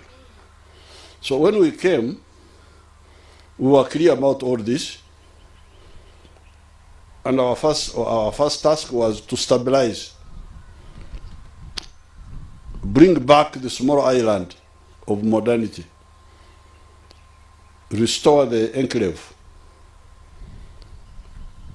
If, for instance, you take, because when Amin came in, the enclave economy collapsed.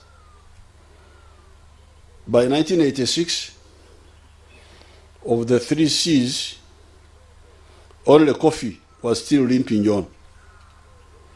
Cotton had collapsed, copper had collapsed. Only coffee was limping on. Then, of the 3 T's, only tobacco was limping on. Tourism had collapsed, and tea had shrunk from 23 million kilograms to 3 million kilograms.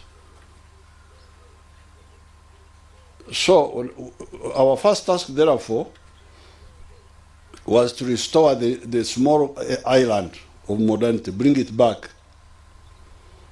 Then secondly, expand it.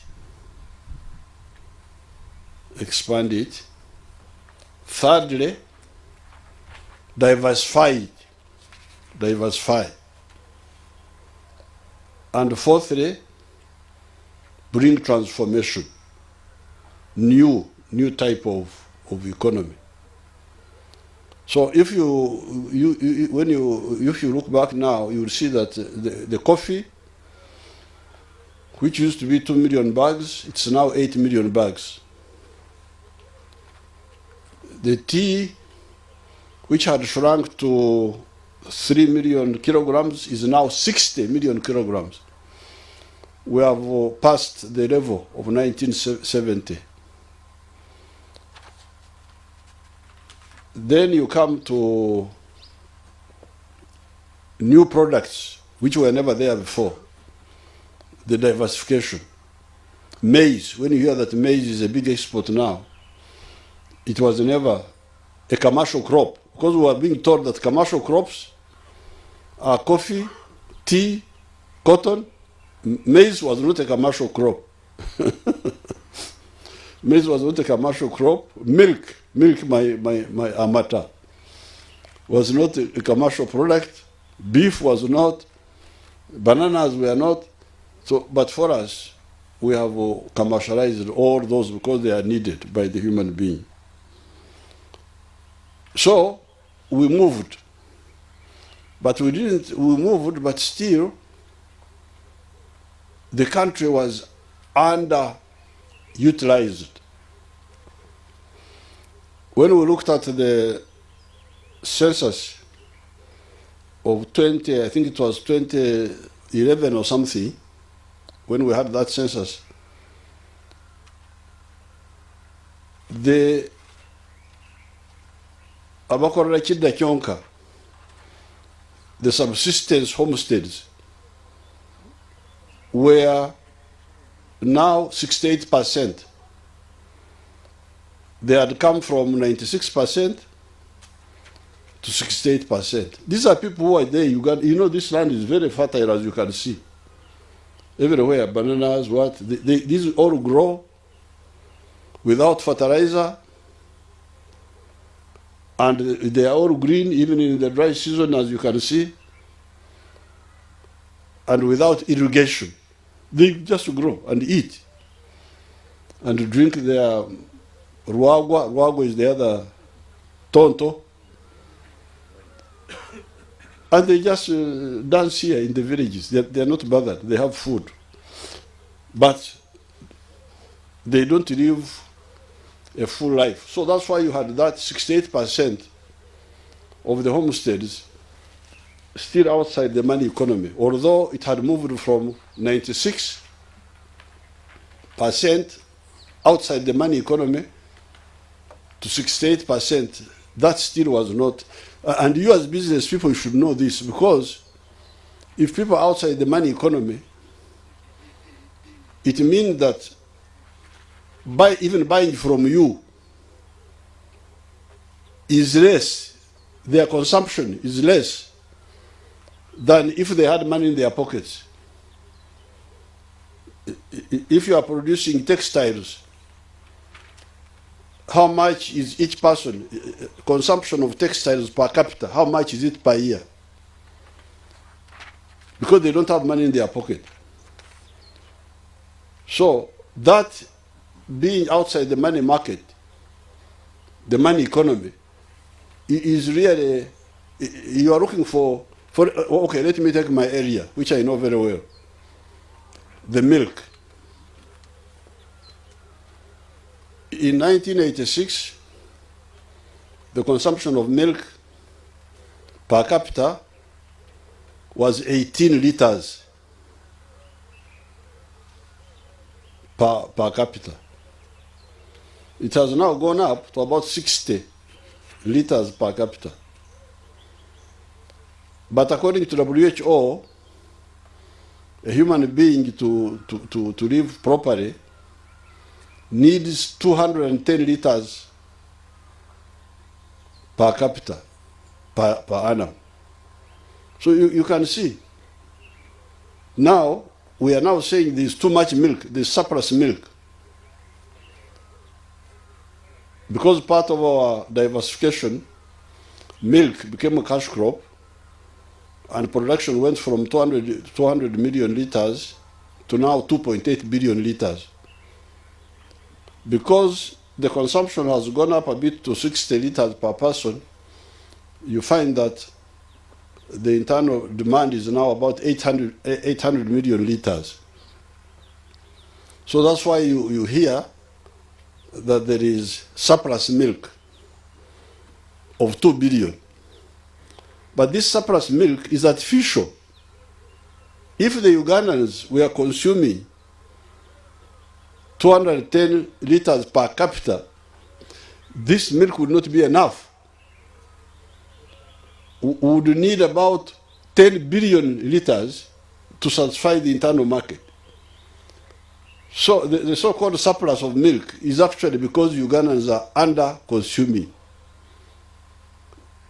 If they were consuming, what we are producing now would not be even enough for the internal market. And that goes for the textiles, for the cement, for many other products, the internal market. Internal market, small, why? Because they are outside the money economy. Bali, we have said, bali, basigade bali. So therefore, what the Right Honourable Prime Minister is telling you that, so when we checked 2013, the Bakorra Chida Kionka, the ones who work only for the stomach, had reduced from 96% to 68%. But we said this is too much also. That's how I brought in the Army, Operation Wealth Creation, in 2013.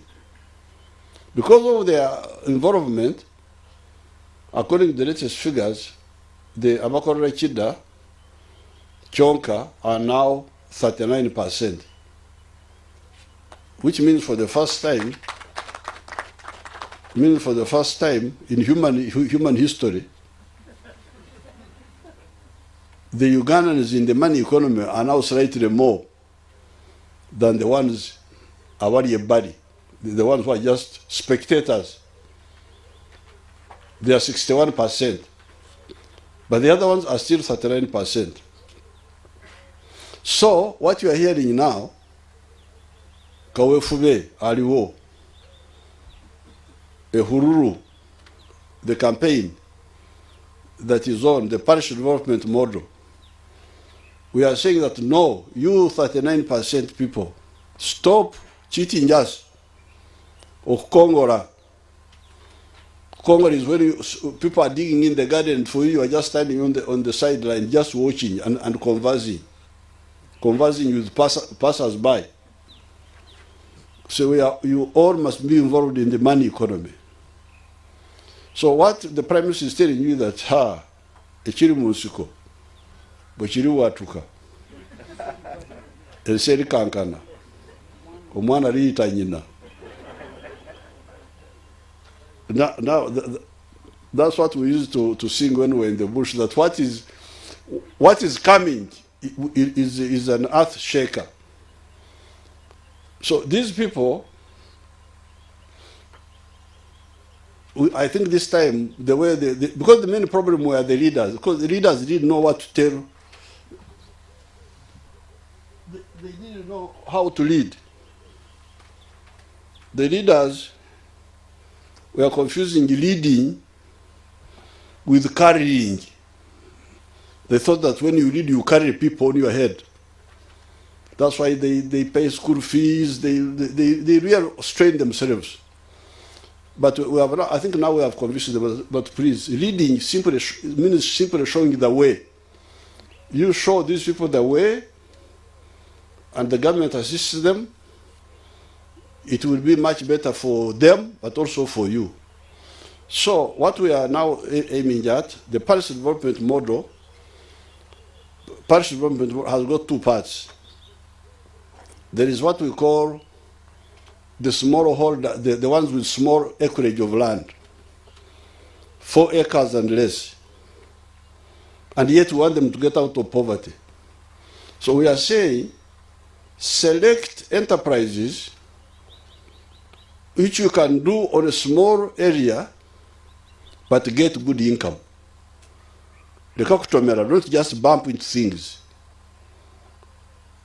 And we have identified for them 7 activities, enterprises. Number 1, coffee.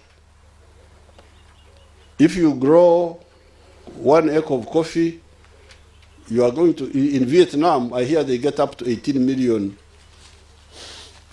shillings per acre, per annum.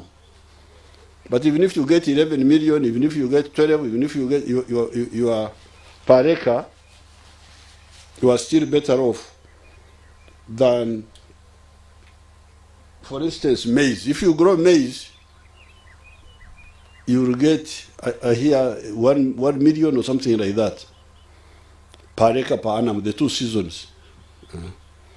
So we are therefore saying, no, if you have got 4 acres, 1 acre, put under coffee. 2nd acre, put under fruits. Those fruits bring more income than, for instance, maize. Fruits, meaning oranges, mangoes, pineapples. Where it is a bit cold, there are some very high value fruits like apples, grapes, strawberries. Then the 3rd acre, you put in pasture for 0 grazing cows, dairy cows. The 4th acre, you put food crops, whatever food crops you want, whether you want bananas or cassava. In the backyard, you put poultry for eggs, the backyard. Then in the backyard, those who are not Muslims and who are not traditional Banyankore, you can put pigs. Because traditional Banyankore don't eat pigs. If you see Banyankore eating pigs in Kampala, you put some question mark on them.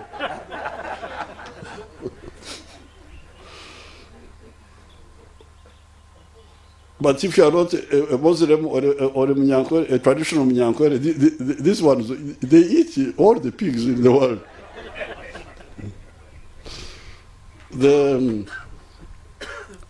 You can have piggery, and if you are near a wetland, put fish farming. So these are the 7 activities of intensive agriculture. And because of the small size of land, we want you to use your small land to get out of poverty. Because this system sometimes exploit our people. They tell them, you grow cotton. Yes, he will grow cotton, and the total production of the country will be big. But because when you grow cotton, you get 1 million shillings per year. How will a family get out of poverty with 1 million shillings per year if they have got only 2 acres? Because remember, they have 2 acres. 1 acre they put under cotton, 1 acre they put under cassava because they need food. How will they get out of poverty? So we are saying, no. You person of 4 acres and less, only go for these high value enterprises. But Uganda needs maize, needs sugarcane, avocado, needs tobacco, needs tea. They need longhorn cows, indigenous cows or zebu. They need cotton. Now, that one would be done by the people with either medium or large scale pieces of land. Because for them, for me, even if I get 1 million shillings per acre for cotton, for 10 acres, I will get 10 million. 100 acres, I will get 100 million. 1,000 acres, I can get 1 billion. So I can get money from cotton because I'm doing it on a big scale. Same with maize. So therefore, when you hear this campaign, which we are involved in, it is doing 2 things. First of all, 3 things actually. Number 1, converting the bystanders into participants. Everybody must participate. Secondly, do so with the chivaro, with the calculation. Do so with the calculation to ensure that the homesteads get maximum return. And thirdly, of course, increase production for the country at the level of agriculture. That's now agriculture. Now, that's where you people come in. Because for us now, we are mobilizing the base. The base is, you are going to be overwhelmed with what? And by the way, what you are seeing here, like now, this is the dry season. You can see the bananas are green, but it's a dry season.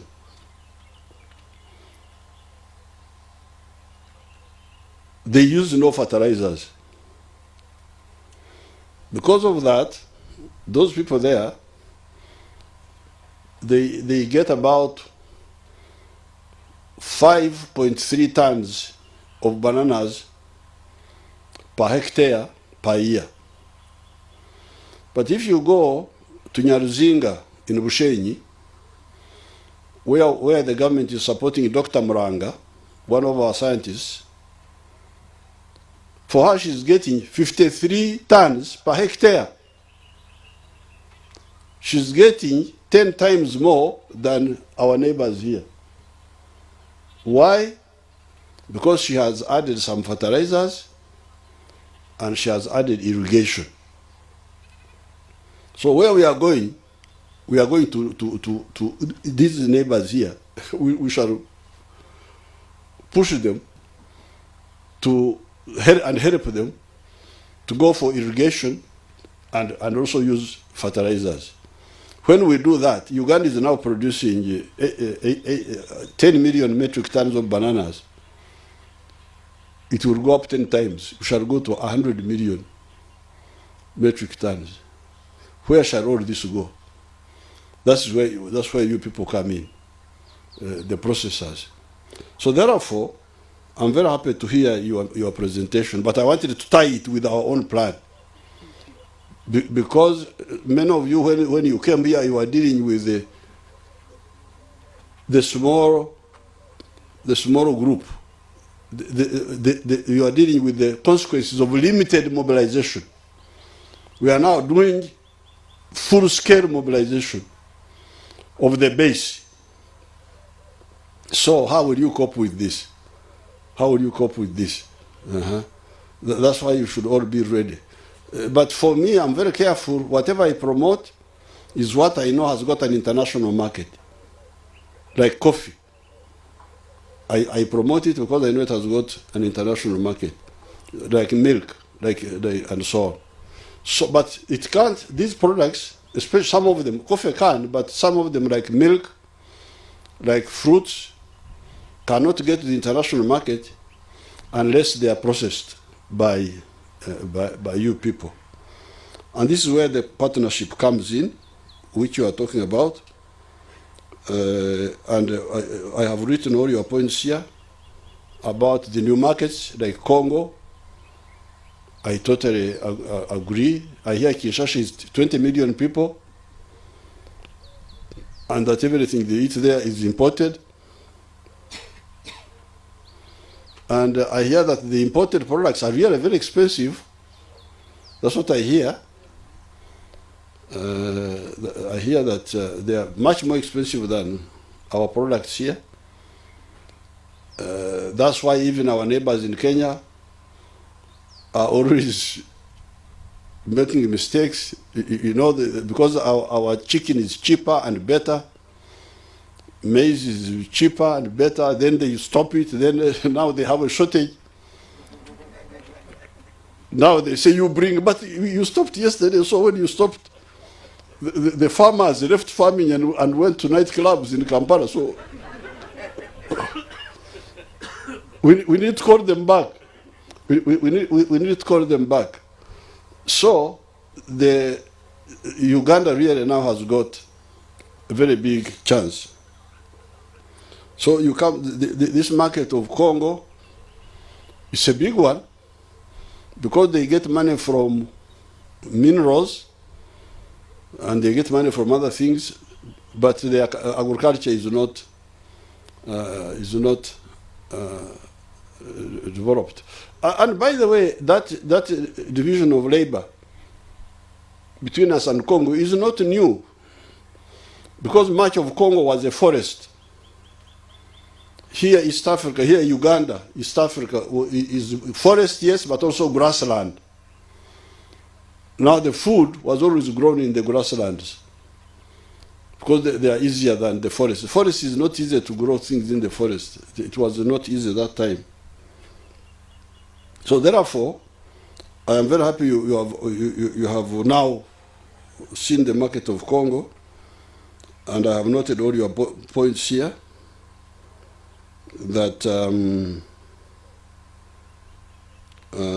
what you need, the ones I wrote here, number one, you have shown the progress we have done, how you have come up, the middle class has come up, you have got local products, and the first point of intervention I want to be involved in is taxing imports.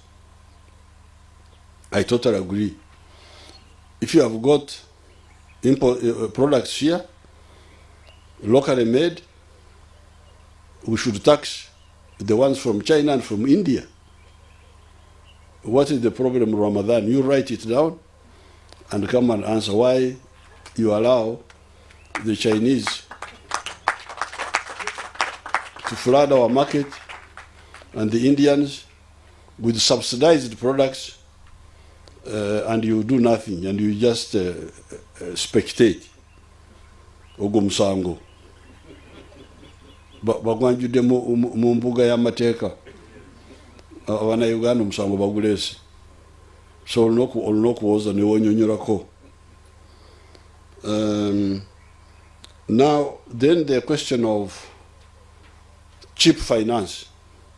That one you will also, Kaseja will answer, we'll talk, because we have tried under UDB, but we can have more and more and more, no problem. But really, here you are preaching to the converted.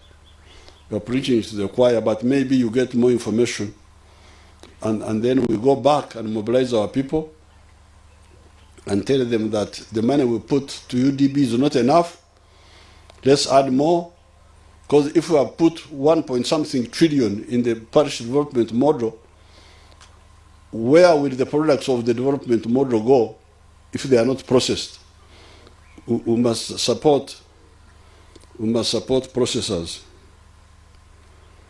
Now, for the cheap power, you didn't bring the person of energy. I don't know whether there's somebody here. That one should have been there to answer. But maybe Rubondo could have like rumors, because he's from nearby. He's not Kumurirano. He has no rumors to bring us. Because when you are not from the very home, you say, Naurira, I heard them saying this. So I thought he would bring us some rumors from electricity. But in the cabinet on Monday, I would ask them how far they have gone with Kapeka, with the other one, and what plans do they have for. I think the problem with the factories which are standalone is how to separate the electricity from, but we shall get answers from our technical people. But otherwise, in principle, I totally agree that the processors should get 5 cents per unit. The question is, there was a problem of the law which has now been amended. I think that one has been amended.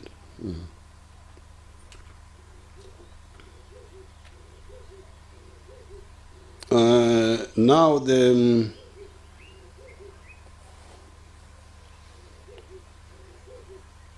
somebody talked of the name. What was the issue of the name? What was one of the presidents said, name? Name of the what? Of the meeting or what? The one who was presenting, the first one. And what is happening in Zimbabwe? What is happening in Zimbabwe?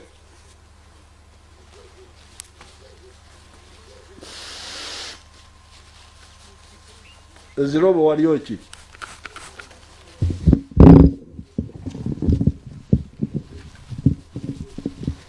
tubamwenda Yes, sir. nibaha watamwenda Ababa, sir. abo tubakwenda muntu tubakugonza muntu norganka Nibangonza muno. norganka Iganga. abasoga Nva iganga sebo. abasoga tubamwenda Olwisi tebatwenda. benda ki Tidi. Oh. Aye mwe muvala yanenda.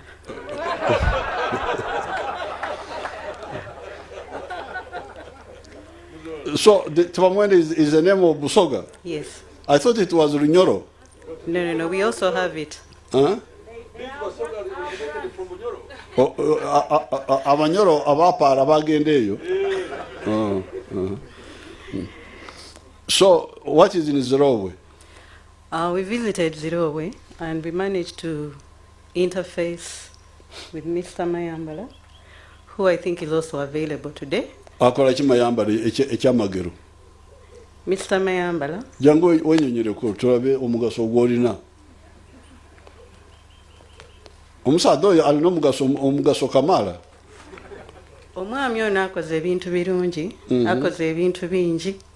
Batandika n'abantu groups 7.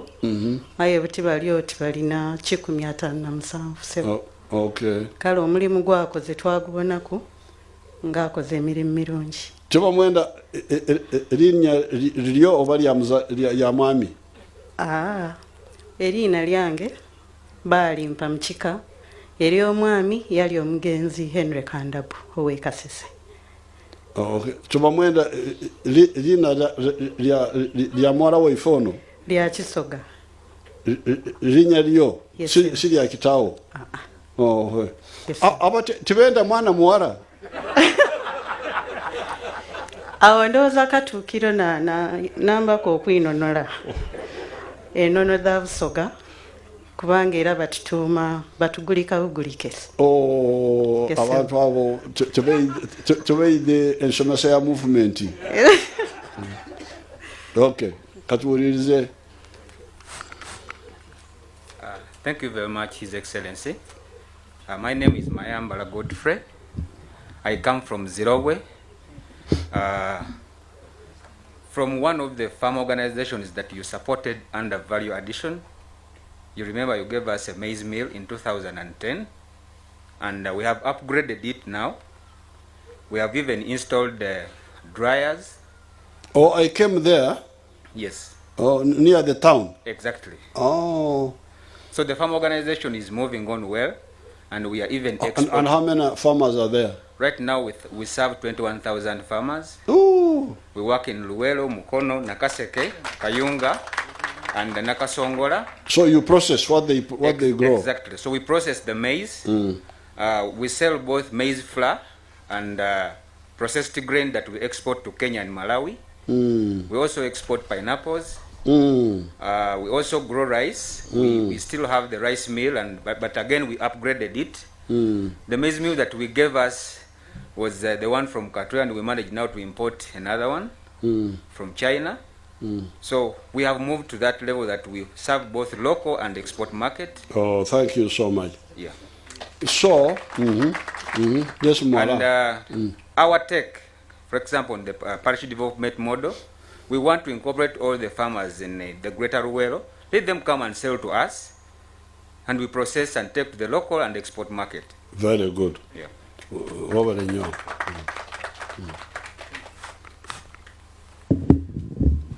Your Excellency, with regard to the name, last time when we were in Chankwanzi, we asked for us to put a name, to put somebody in the room of the cabinet meeting, and you said yes. So it is now on your desk. We have given you a name. Oh, okay. Yes, sir. Okay, okay. Now then, now when it came to the PSF, somebody was speaking and pointed out that your duty is to point out the bottlenecks. Very good. Point out the bottlenecks. The private sector is facing a problem here, facing a problem here. this is free consultancy. You are helping us at no cost to the government to tell us. On the side of oil, petroleum, Mr. Bondo and Penny Ahewa, they briefed you very well. I don't think there's anything there. That was just information for you so that you can know where to come in. Information by the people from the Petroleum Authority to guide you about the opportunities which are available.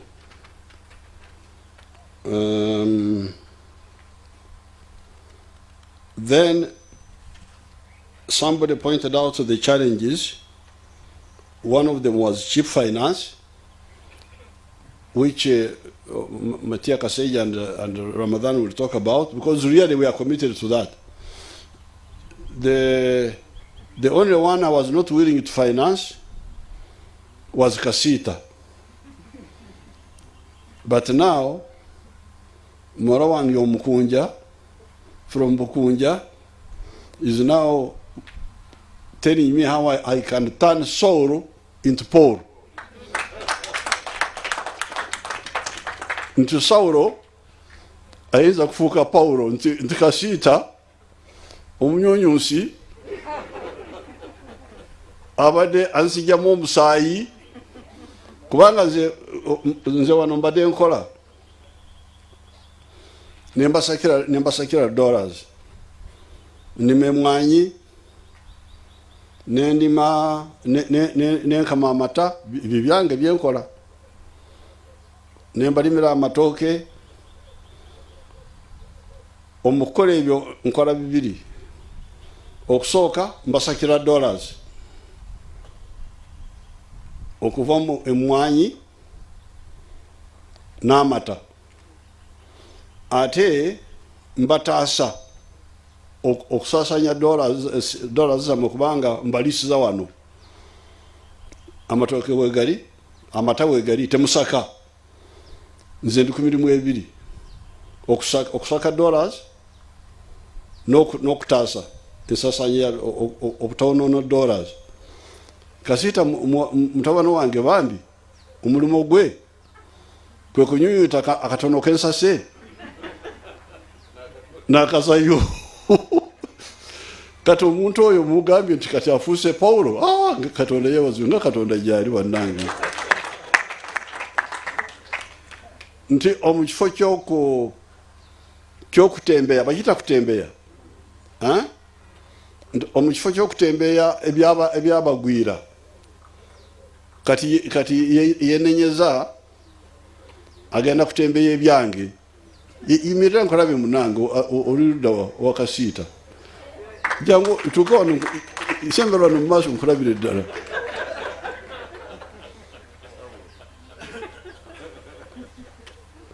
Kubanga abantu abo banyunyuse mu sente bannange.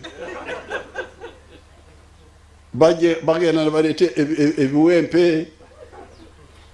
Obalabye banyirira ku musayi gwange. Kale mugende mutuule. Abantu abo bagenda nibaleta takataka kuva China, ebiwempe, entebe, enviiri z'abafu. Ebyo byonna kadola kange kensase ne bakazayo. So these were the ones I was not willing to support. I could not give money to importers of consumer and non-essential goods. But all the other activities, the farmer, the processor, even the internal distributor, the one who buys sim from Orom in Kitgum and bring it to Kampala, he's adding value. He's creating a useful linkage, the internal distributor, the one who is selling our product internally. Then if you can also become an exporter, omuntu oyo alina omugaso. Abantu abasatu, omulimi alongosa ebivudde mu kulima oba mu by'omutaka, ono atunda ebyaffe oba bitunda wano oba bitunda bweru, oyo omuntu oyo tulina okumuwagira, because he's adding value to our wealth. Tasarako ayongerako. He doesn't take away, he's adding on. Now, when it comes to services, you have sectors like tourism. Definitely, that is an export service. Then you add, so you can go area by area, and we add funding until these people are, because it is good business to fund somebody who earns more money. There is no question on that one. Now, Penny Ahewa was talking about the technical side. I think there you can train them, but the quick way is to make joint ventures. You know, the Bible says you should be as wise as a serpent.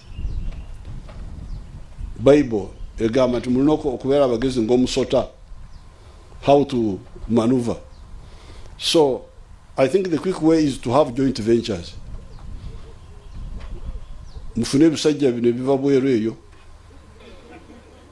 ebirina sente, mubigambe nti tulina akafe akawano akabananyini kintu, negateko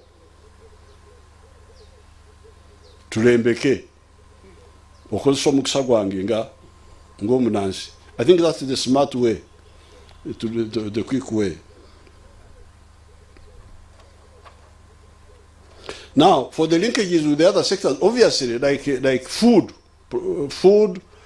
transport, those, I think here, Honorable Kaseja, you need to sit down with them. These local companies which want to either,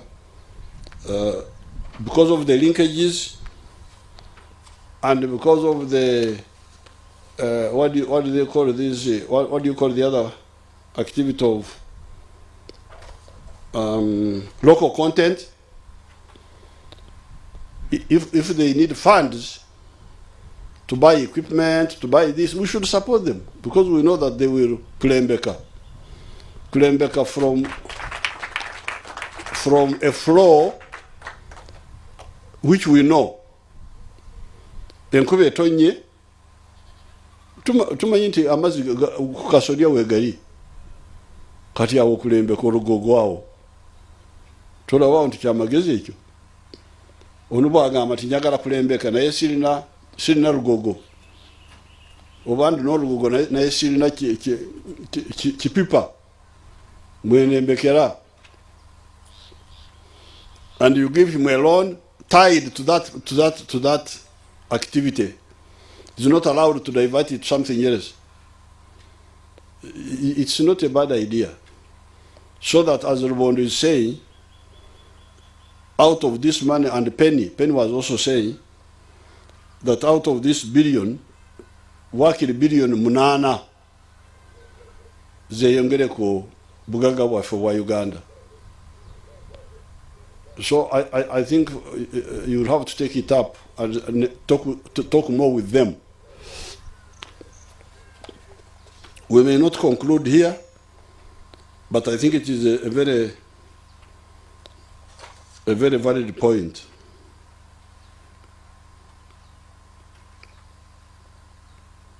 Ekyo nkirekedde Minister ne PS bagenda kuddamu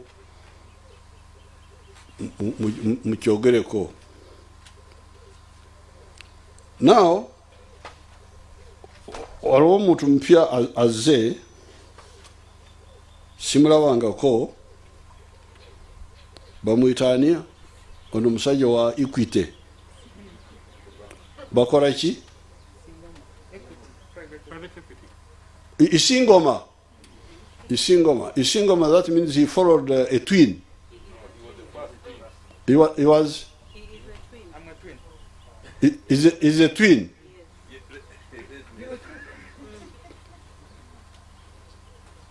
Isingoma is the first twin to come when he's a boy. If it was a girl, it is Nyangoma. Oh, okay. Then the second one is the Kato. Oh, okay. So this twin boy has brought now a new message. He's now saying that you people, mbade mwebase, waliwo sente omusoga zakoba nti Kamara nti waliwo abagagga eyo balina sente za fund simanyi zaki ebyo nali mbawuliddeko naye nze ebyabagwira nabyerabira dda kubanga binkooya basutawanya balese ebisiyaga simanyi ebiki nze ndima amatoke gange sinnayigo neguya naye ono mulongo ono nga bwabirese iwo mulongo ezo sente zirinka ijo ngambiro mu Lunyoro.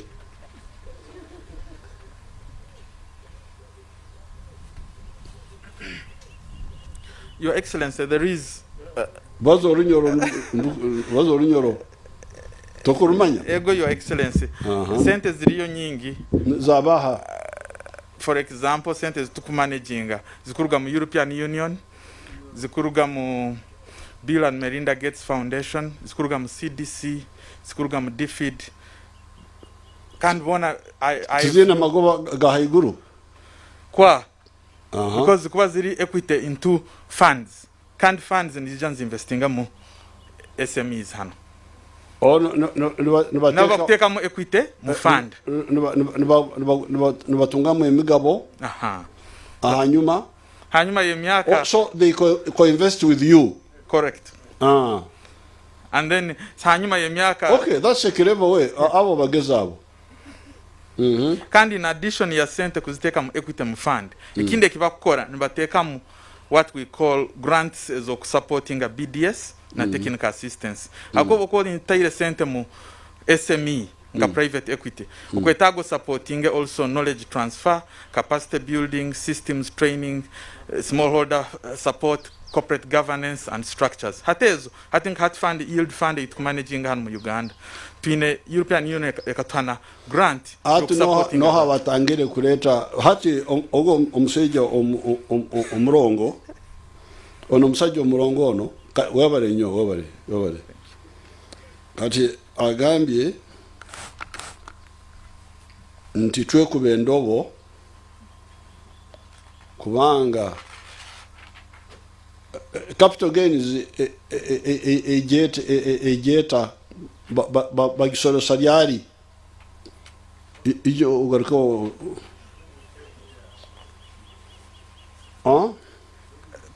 capital gains fund obwekubekozere investment mu company hano company growing ire ekozere it has grown and made a lot of money hat fund egyo bwekwana ejja kutunda equity yayo rundi collecting ile equity back or dividends haro withholding tax na capital gains tax for the increase in value baiti to gamba if that capital gains is low, if the withholding tax or is even removed, what happens is sente zo nyingi zikwanza ijahano beto zikwazi genzere mu company hansi mu SME ita still omusoro tugutunga at that level because company nka beans karunde zindi hano, they pay taxes. Genda mporo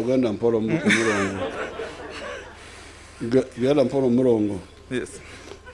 Hati kubara kutunde emigabo yabo esente nizijyankaha bazitwara heru ningana bazireka hano zetororo hano. Many of them ekibakora as obakuruga mu investment in one fund, they invest in other funds as well. Zahanu. They continue investing, recycling centers of funds. It's Zahanu. Correct. Bakova stayed Hanu, Your Excellency. Ziri is bagurize emigabo bayhamu sente nibazigara yo wabo ninga nibazireka hano. Ezindi bakuzitwara wabo. Fund obwekube mazire emyaka yayeho ireyo. Baite ezindi bakuzirevolving hano. Aho kakuba tugamba ati kuzaraba nisigara hano. Aho nsobora kugamba nti kare bitwara nibagonza kuzitwara aho nanyo tingabanaho iyo nororota kakuba ntutaho emiryango ebireyo kuzaraba nizetorora hano bazireke kubara nibagonza kuzigarrayo kutusibura bakagenda airport umuntu nagenda airport nanyo ni muyawa kange. What do you think about that formulation? Your Excellency, at the moment that formulation is not unwarranted. That formulation is okay. Kionke kizibu kiri nti the way the structure of the capital gains works nti fund egyo wekube investing the cent. So when it is exiting a negarura yo sente, obekuba mu company A ekutungire capital gain, ntugamba tukwetaga omusoro. Betu mu company B mbere investingire kandi tatungire gain, we let them be. So in the end, okwesaga the capital gain is per transaction, not per at the fund level in totality. So yes, uzikwanzigia garuka yo zona kikwetaga tuziho akasente. Kionka rather than capital gains being per transaction, we would rather capital gains at the entire level of the fund. And if it is reasonable, some of the other countries have done, to could be living and then more money. Okay, let's study that. Let's study it. Thank you, Your Excellency.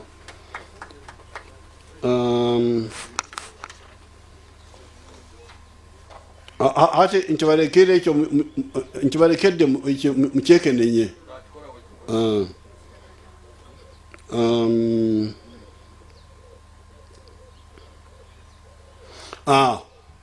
Export insurance credit, I totally agree. For people who are going to export to these risky markets, it's good that we create a fund where people can run in case their business, their exports. It's like the problem we have with South Sudan, where the government has got to pay all this thing. It would have not been the case if we had. Naye abantu bange balidde mwalidde abagenyi. Okay. Bogo. Nze sirya migaati. Mwabalya migaati mbasaasidde.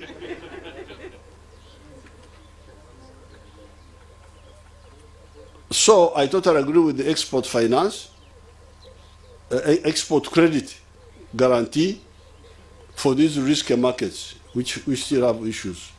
So you finance, you see how we work it out. About exporting power, I'm not so enthusiastic. I can export to Congo and so on, because they are our brothers, and we shall continue generating more. But I think if we really do things properly, the internal demand for power may overtake this what you call surplus now. So I think there you need to study it a bit more carefully, the one of exporting power.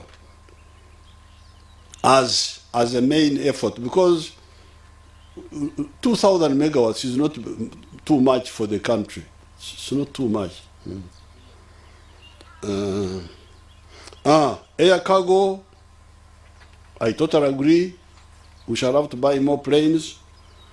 Then bigger boats on the River Nile, on the River Congo, there, discussing with the Congo. I totally agree. The toll road, I think this is very attractive because even some Americans have been here and told me about it. American people want to build a toll road like from Mombasa, from Kamanda to Kisangani, and they make money out of it, and they solve our problem of transport. We can. I will discuss it with His Excellency Kisekedi.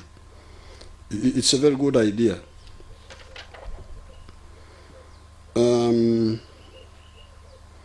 Air cargo, I totally agree. Health border checks and all those border delays, I totally agree. Empowering UBC to broadcast to beyond the borders, that's a very good idea. UTL being empowered and growing across border and investing, I totally agree. The banks we have, the government banks which we have now are UDB and the other one, Post Bank. We can empower them and they go and do business in like Commercial Bank of Kenya is doing in Juba. We can empower them. That's a very good idea. Commercial attaches speaking languages of Africa, Portuguese and so on, French, Francais, I totally agree. And finally, Sauro becoming a pole, Kasita. If Kasita you can sell my products within Uganda and outside, I would support you, of course. I would support Kasita, but Kasita banyunyu sibanange. So finance, you come and give some of the things that I have talked about. You brief them, and I'm coming back. I'll be here.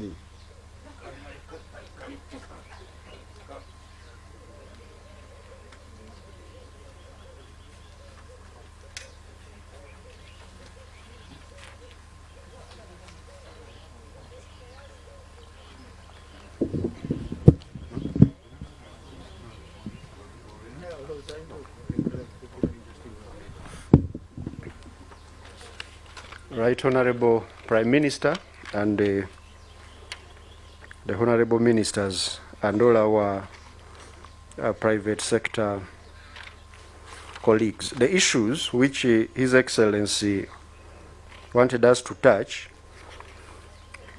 first of all, I wanted to inform you that already His Excellency, in a letter he wrote to us, specifically to the Honorable Minister and I, he directed us to study all of the issues that the PCF had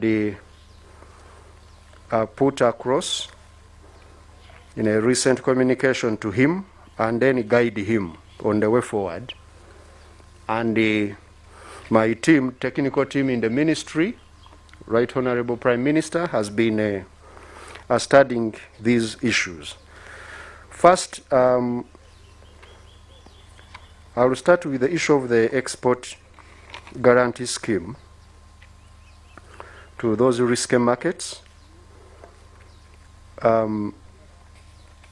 This has two components. There is a component of the framework, the policy framework, which does not require money. And already we have set up our team to work with our colleagues in the Ministry of Trade industry and cooperatives, because this is a shared mandate, to come up with a framework quickly. And I gave them a timeline of 2 months to ensure that we finalize this by August, and then see whether that framework will have budgetary implications, because the communication came when the budget had already been approved for next year. And we have said, with the exception of things of this nature, Honorable Minister, we agreed 2 issues now: industrial policy and security. They are the only issues we are going to allow in the budget through the supplementary window of the 3%, those which are unforeseen. But those which can wait for the medium term, we are going to address them in the forthcoming budget of 2023-24, which we start in September. And some of these will be having the first call on the budget. On the issue of, this access to the market, my senior friend here and one of the key industrialists has talked about the issue of the protection of the market. Now, this, as you know, in economics, it has pros and cons. I'll give the example of industrial sugar. Industrial sugar, His Excellency directed us to protect it. Kinyara and several other producers of sugar have invested now, have started to invest in the production of industrial sugar. And my team has already engaged with the various companies which are importing industrial sugar, especially in the beverages, Coca-Cola, Pepsi-Cola, and Reham. And they raised the 3 issues: the issue of quality, the issue of quantity, and the price. They have carried out the tests, because these are franchises. The soda, as it tests in the US, Coca-Cola should test it the same way in Uganda. So they have carried out the tests, and the good news is most of the tests have been passed, except about 2 components, which Coca-Cola has also agreed to invest, that they will invest on their side to address them. And therefore, they have agreed to start taking on this industrial sugar. And they have requested only for a window of between 6 months to 1 year for them to offload their futures, which they had already bought. And after that, we can now go 100%, and they will be able to buy the industrial sugar from our local producers. So you can see that the issue of protecting the market goes both sides.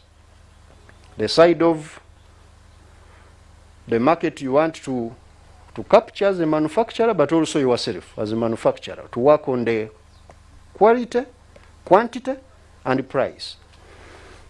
We can't protect you when the quality is not up to the expectation.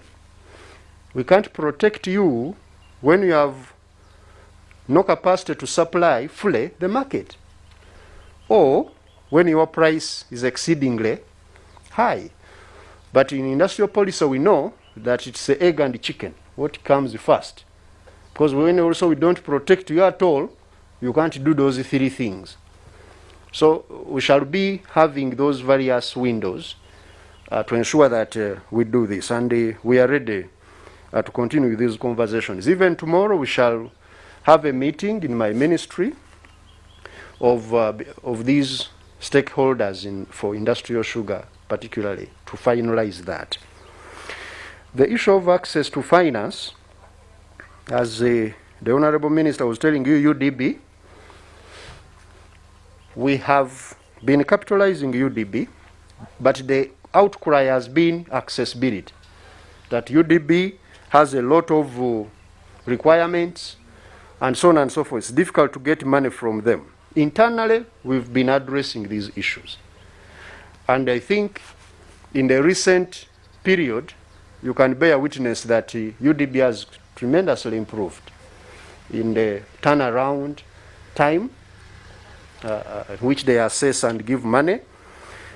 And also, this particular calendar year, 2022, UDB is going to lend 612 billion, of which about 480 billion has already been disbursed. Halfway, almost, the year, which means they need more money. And that's why in the next year, we further capitalized them, as the minister told you when he was reading the budget, with 85 billion. It's only that we have to trade off so many things. If I had all the money, UDB would get more money. And going forward, I want really to assure you as private sector that the issue of capital, when my good friend Ernest was presenting on oil and gas, we expect revenue to come in the future. That revenue, we want to use it mainly to industrialize Uganda so that we can create jobs and also to bridge the infrastructure gap, as the HE, the President, has always been guiding us. So we hope to put more money in the development bank and also reduce the interest rate, so that this money can only cover our inflation and also the administrative costs. Because the development bank is not necessarily there to make money, to make profit. It's there to support you. So we shall continue to do that. But I want to tell you, UDB is improving, and internally we are putting enough measures to make them lend you money fast and more efficiently. Your Excellency, it's good that you've returned at this point. I wanted also to inform you, as I respond to the CEOs, that there is the impact on e-commerce, which has been caused by the ban on Facebook. We have established that this ban has reduced business in the online by 35%. And the good thing is that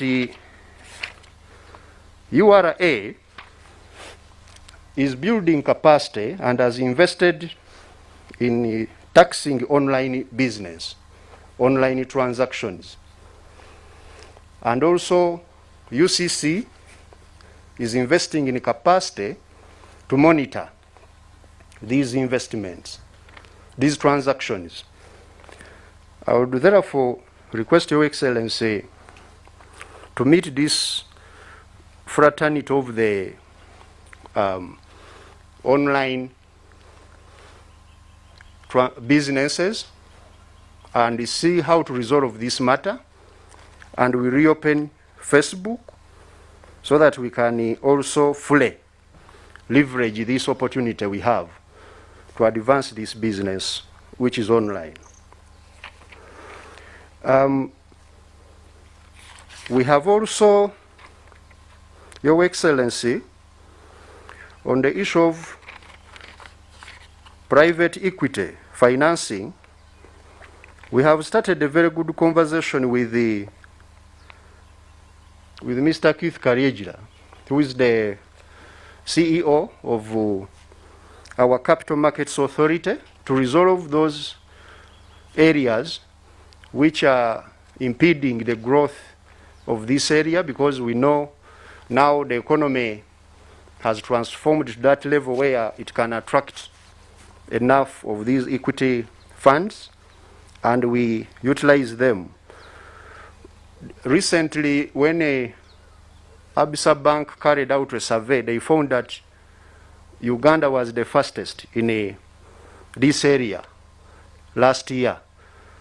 The growth in the area of capital markets.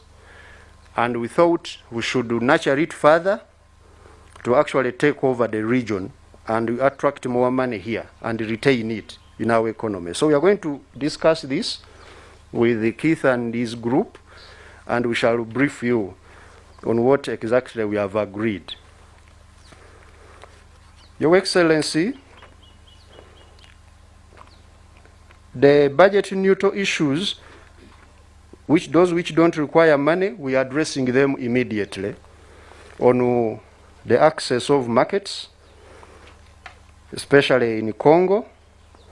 And as I said in your presence, we are going to finalize a framework with the Ministry of Trade, Industry and Cooperatives, NPA, as well as the private sector. We are going to sit and iron out this issue of the framework in which to advance the export credit agency or scheme, so that we can be able to support them to go to these risky markets. This one we are going to do immediately. The rest of the issues which require money, we shall address them in the coming budget, which we are starting the process in late August. They will have the first call on the budget, some of them. Your Excellency, the other issue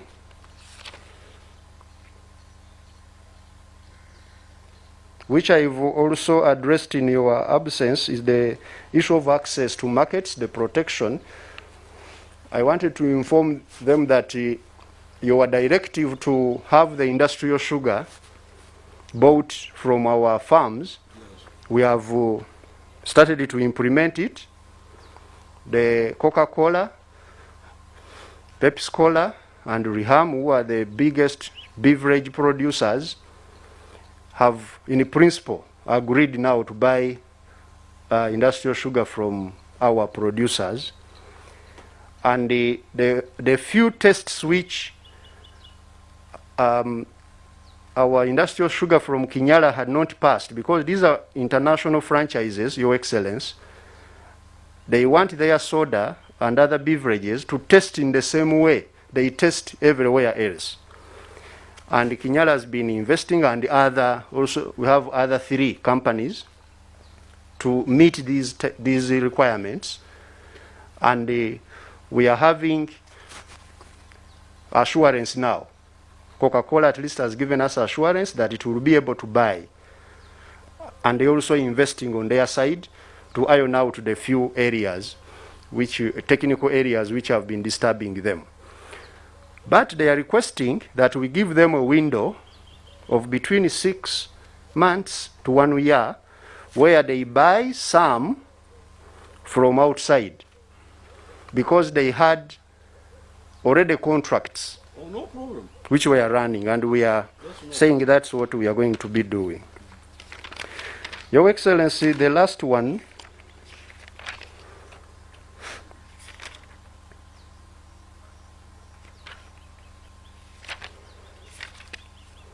on the linkages, we've started to work on your guidance, because you already guided us in a letter you wrote to my minister and I on June 2nd, and we put in place a team to study this with the continued support of NPA and the PCF, so that we can get concrete ways forward to put in the next budget, because most of them require money, these ones, to support them, and already this budget is gone.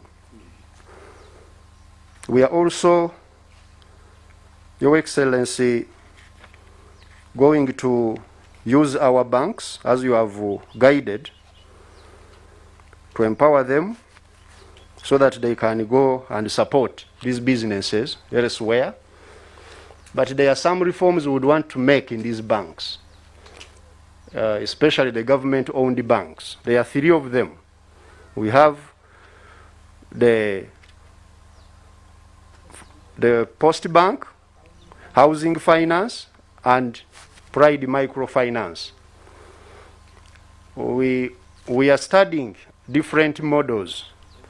Should we continue to capitalize them differently, or we could actually empower these 3 banks to become one big bank with different divisions to serve the different areas they are serving, one for retail banking, commercial, another one to support our farmers, a division, it is a division for microfinance, and then they will become more competitive, and then we see how to take them also to other areas.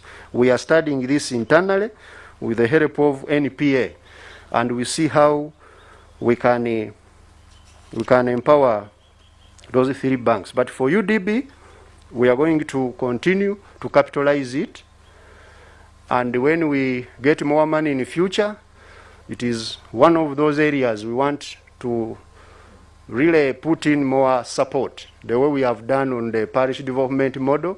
Once we capitalize them and they also reduce the interest further, I'm sure industrial policy will work better in the country.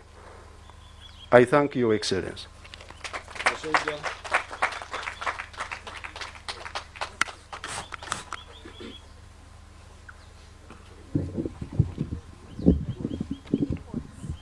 Anything?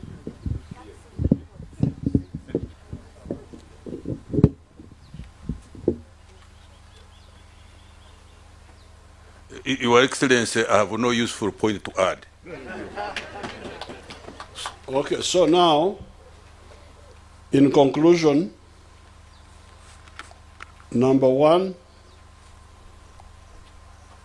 protecting local products from Chinese and Indian subsidized products. That's number 1. Whether you give them, whether they solve the issue of quality, no problem. Whether you give them a window to retire the old contracts, no problem. But in the medium term, we must, unless they are East African products, because those ones there, we can't tax them. We cannot tax them. So that's number 1. Number 2, the issue of the people who are going into the petroleum, who have the intention, but they don't have all the money. I don't know how you answer that. That also must be put on the radar, because it is clear that unless they divert the money, unless they don't have the capacity, or they divert the money, but if they use it to do part of the work that needs to be done in the oil sector, as part of the local content, it will be good for the economy, and also capacity building for the future. Mwebesa later, I will call you later. The other one, because we are trying to summarize to say that we don't forget.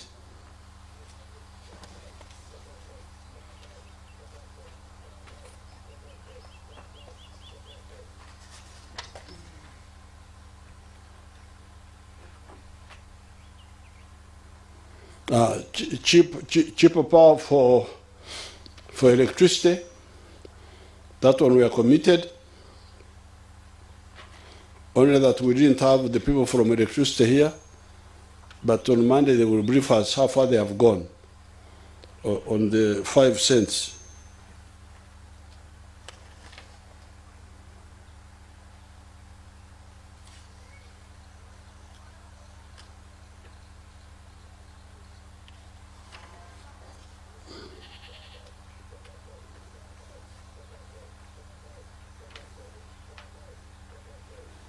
Then on the issue of Penny Aheba's problem of technical capacity, the answer there, the quick answer may be joint ventures. Then on the capital gains tax, the one of Isingoma. But I was thinking, when I was thinking, if there is no production, no good or service is being produced, somebody brings money, a product starts being produced, and does not bring it as a loan, brings it as equity. Then he brings to life something that was not there. He brings to life something that was not there. Then after some time, he says, since you are now all right, let me sell my shares to whoever wants, and me, I go to help other people. I was beginning to think, what shall we, because he created what was not there. Huh? Yes. Because I was thinking of tax and all that, but when I thought more about it,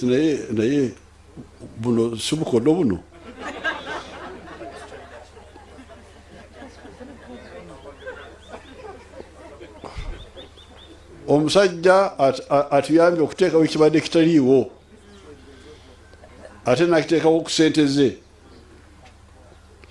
ate nakirekawo kiramu kati omusajja n'omutegera ku mulyango ezo si mpisa za kinyankole. So I think we should I don't see what we lose if he has already created something that was not there. You study it carefully. Then for the export insurance credit, that one we have agreed. The idea of toll roads in Congo,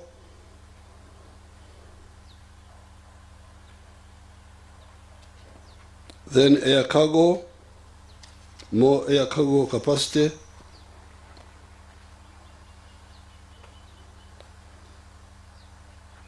border point checks. These are not money things, these are just practices. UBC, to speak more to the neighbors, UTL, the banks, finally Kasita as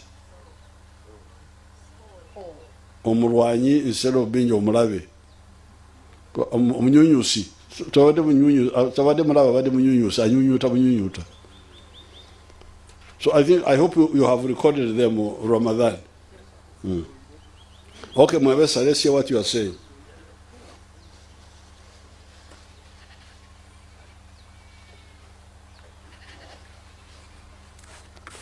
You people, I don't like people traveling on these roads at night with the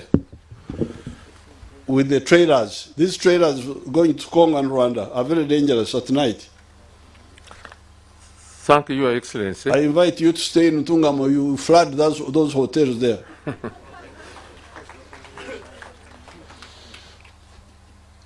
thank you, Your Excellency. My coming to this microphone is to thank you, Your Excellency. I want to thank you, Your Excellency, with the policy of NRM, of which you are the leader of this party, the founder, and still having the steering on. In short, what we've done today is a new chapter which has been going on, but now you have put it clearly and the things can be refined. I want to thank you for having given an opportunity to these young ladies, I'm sorry, Barbara, who should be my daughter because I worked with her father, start the Manufacturers Association and start all your mission of having to make this country productive. I think, Your Excellency, you should clap for His Excellency as being with his father and some of us who are here. A few of us are here, Your Excellency, and you are still going on. You have gone to a second phase of trying to hand over. Although you started saying handing over to the private sector by using producers. But you gave me a Ministry of Trade, Industry and Cooperatives. You still hanged on us as producers. I want to thank you today that you considered our people called Kasita. And as we have Ramadan, whom you have given, and the Minister of Finance, although, Your Excellency, I feel that directing things to Ramadan, which concerns trade, but we still work together. And I'm in the same cabinet with Honorable Kaseija. You have made a little bit of a correction, but you haven't been explained about Kasita and how important it is. You can produce, but when we talk about commerce and trade and anything of that nature, unless you realize money, Your Excellency, I'm glad today, and I think it was Barbara's suggestion, because they are the people who convened this meeting, to have brought in Kasita. Because at the beginning, we were saying that Kasita, you are taking my money, buying things from India and so on. But these people are very rich. Of late, when there were these riots, Your Excellency, I'm sorry, I just give a simple thing. When we were having riots and everything, I used to meet traders. These traders were telling me, by the way, they are very rich. All these skyscrapers you see in Endeavor, where, are built by these people of Kasita. Those two gentlemen, at one time, said, why don't you tell His Excellency also to give us land in Namavi? And, you know, I'm just a newcomer, but I've been taking them on slowly by slowly.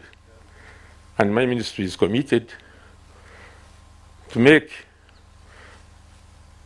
a strong, of course, the manufacturing is there, but to make a strong body of traders who are the private sector you are talking of, who can storm Kenya, who can storm Congo, who can stop Sudan, as we are talking.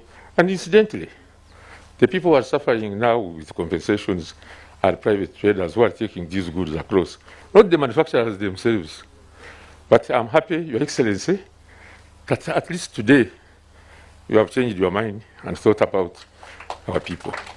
These are very strong people. You have been our market, we have been our Chamber of Commerce and Industry. Everywhere you go in the world, you are saying Uganda Milk Bank. I'm glad now you have allowed your people, whom you say have been bringing in things, with the experience they have. Our Ugandan traders should now go and polish themselves more and be the ones to completely do business with others. As we talk now, they must have found out. Equity Bank is already doing business in Congo. But I'm happy a few days back, the same people, Private Sector Foundation and other people, went there, and now we are known that we are there. I want to thank you on that, Your Excellency, to think about the trader who makes the economy go. I don't want to say much. I want only to thank you, Your Excellency, and these people should thank you. Again, building up the middle class, which is the manifesto, the NRI manifesto, which you say you will build up a middle class. It is now the right time to have called in this middle class, which you have built up. You have built up. It is not a middle class of your civil servants or myself, the minister, or anybody, but it is a middle class of the private young Ugandans, and you have given them. They have made some of us who are old to wake up. So, Your Excellency, I can't say more. Thank you very much. This is what, you see, when I went to South Korea, I visited the company called Samsung. What do you say it? Samsung? The founder of that company in 1931 was importing textiles in South Korea. But he went from importing to manufacturing. If you use importing as a Dangote, the other man, the Nigerian, he started by importing cement in Nigeria. And now he became a manufacturer of cement within Nigeria. It is true that Kasita and that type of group make a lot of money from us, from our market. They come here and get a lot of money. And if they can be guided that now you have collected money from we the consumers, now build, instead of just importing, now build capacity. Then they will be useful. But otherwise, if they just go on importing, that's how you get these countries getting into problems, into crisis, like Argentina. You have seen what's happening in Sri Lanka now. Because a country is like a human being, you must undergo transformation. A baby is in the stomach, in the womb of the mother, 9 months. You cannot have what you call sustainable pregnancy. That you become pregnant, 9 months, 20 months, you are both the baby and the mother will die. So, in nature, things can't remain stagnant. You cannot remain an importing economy. You will not survive. That's why quantitative growth, like the baby in the womb, grows. At some point, that's quantitative growth. But at some stage, it must be qualitative. It must go from pregnancy to baby. It must become a new creature. The one who breathes through the mouth, the what? Eats through the mouth. And even there, it must grow. For 12 years, 14 years, puberty. You become now a new person. The same person, but the person has changed. So that's how the economy is. If this economy doesn't transform, in 1910, in 1900, Argentina was the 10th richest country in the world. Up to today, you go and check now where Argentina is. South Korea was nothing. South Korea had nothing. Even now they have nothing except their brains. You find now South Korea is much richer than Argentina. Argentina has got everything. But if you don't transform, you will not survive. So that's why I don't want to continue with kasita. Sustainably. Kasita olunokukyuka ove kukusaka olime osase bagamba nti osase oshakire kiri kumara mu Ruganda twogera tutyawo osase kimara kati bakusaka nawe lima. This is what we are telling you. Esente zojje mu kusaka ziteeke mu kulima n'okuweesa n'ebirala. Thank you so much. So the controller, our master of ceremony. Your Excellency, after the anthem, we would like to take some pictures. Very good. We can, as long as you don't give me corona. I have survived the one of Rwanda. We will keep the masks on. I just wanted to mention how we shall take the pictures.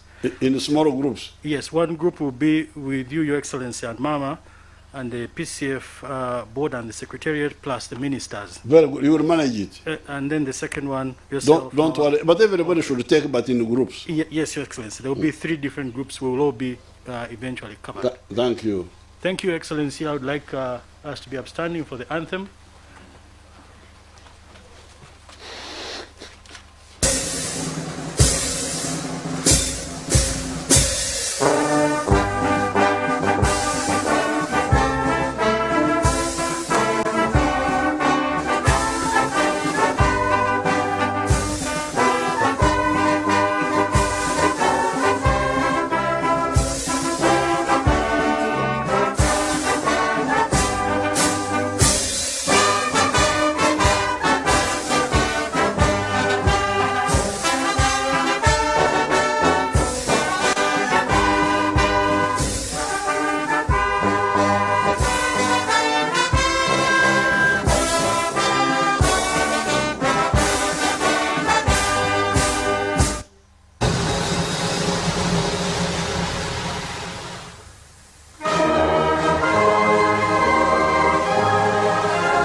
Thank you, Excellency. So the first picture, if we can have the PCF board and the Secretariat, plus the ministers and the permanent secretaries up here.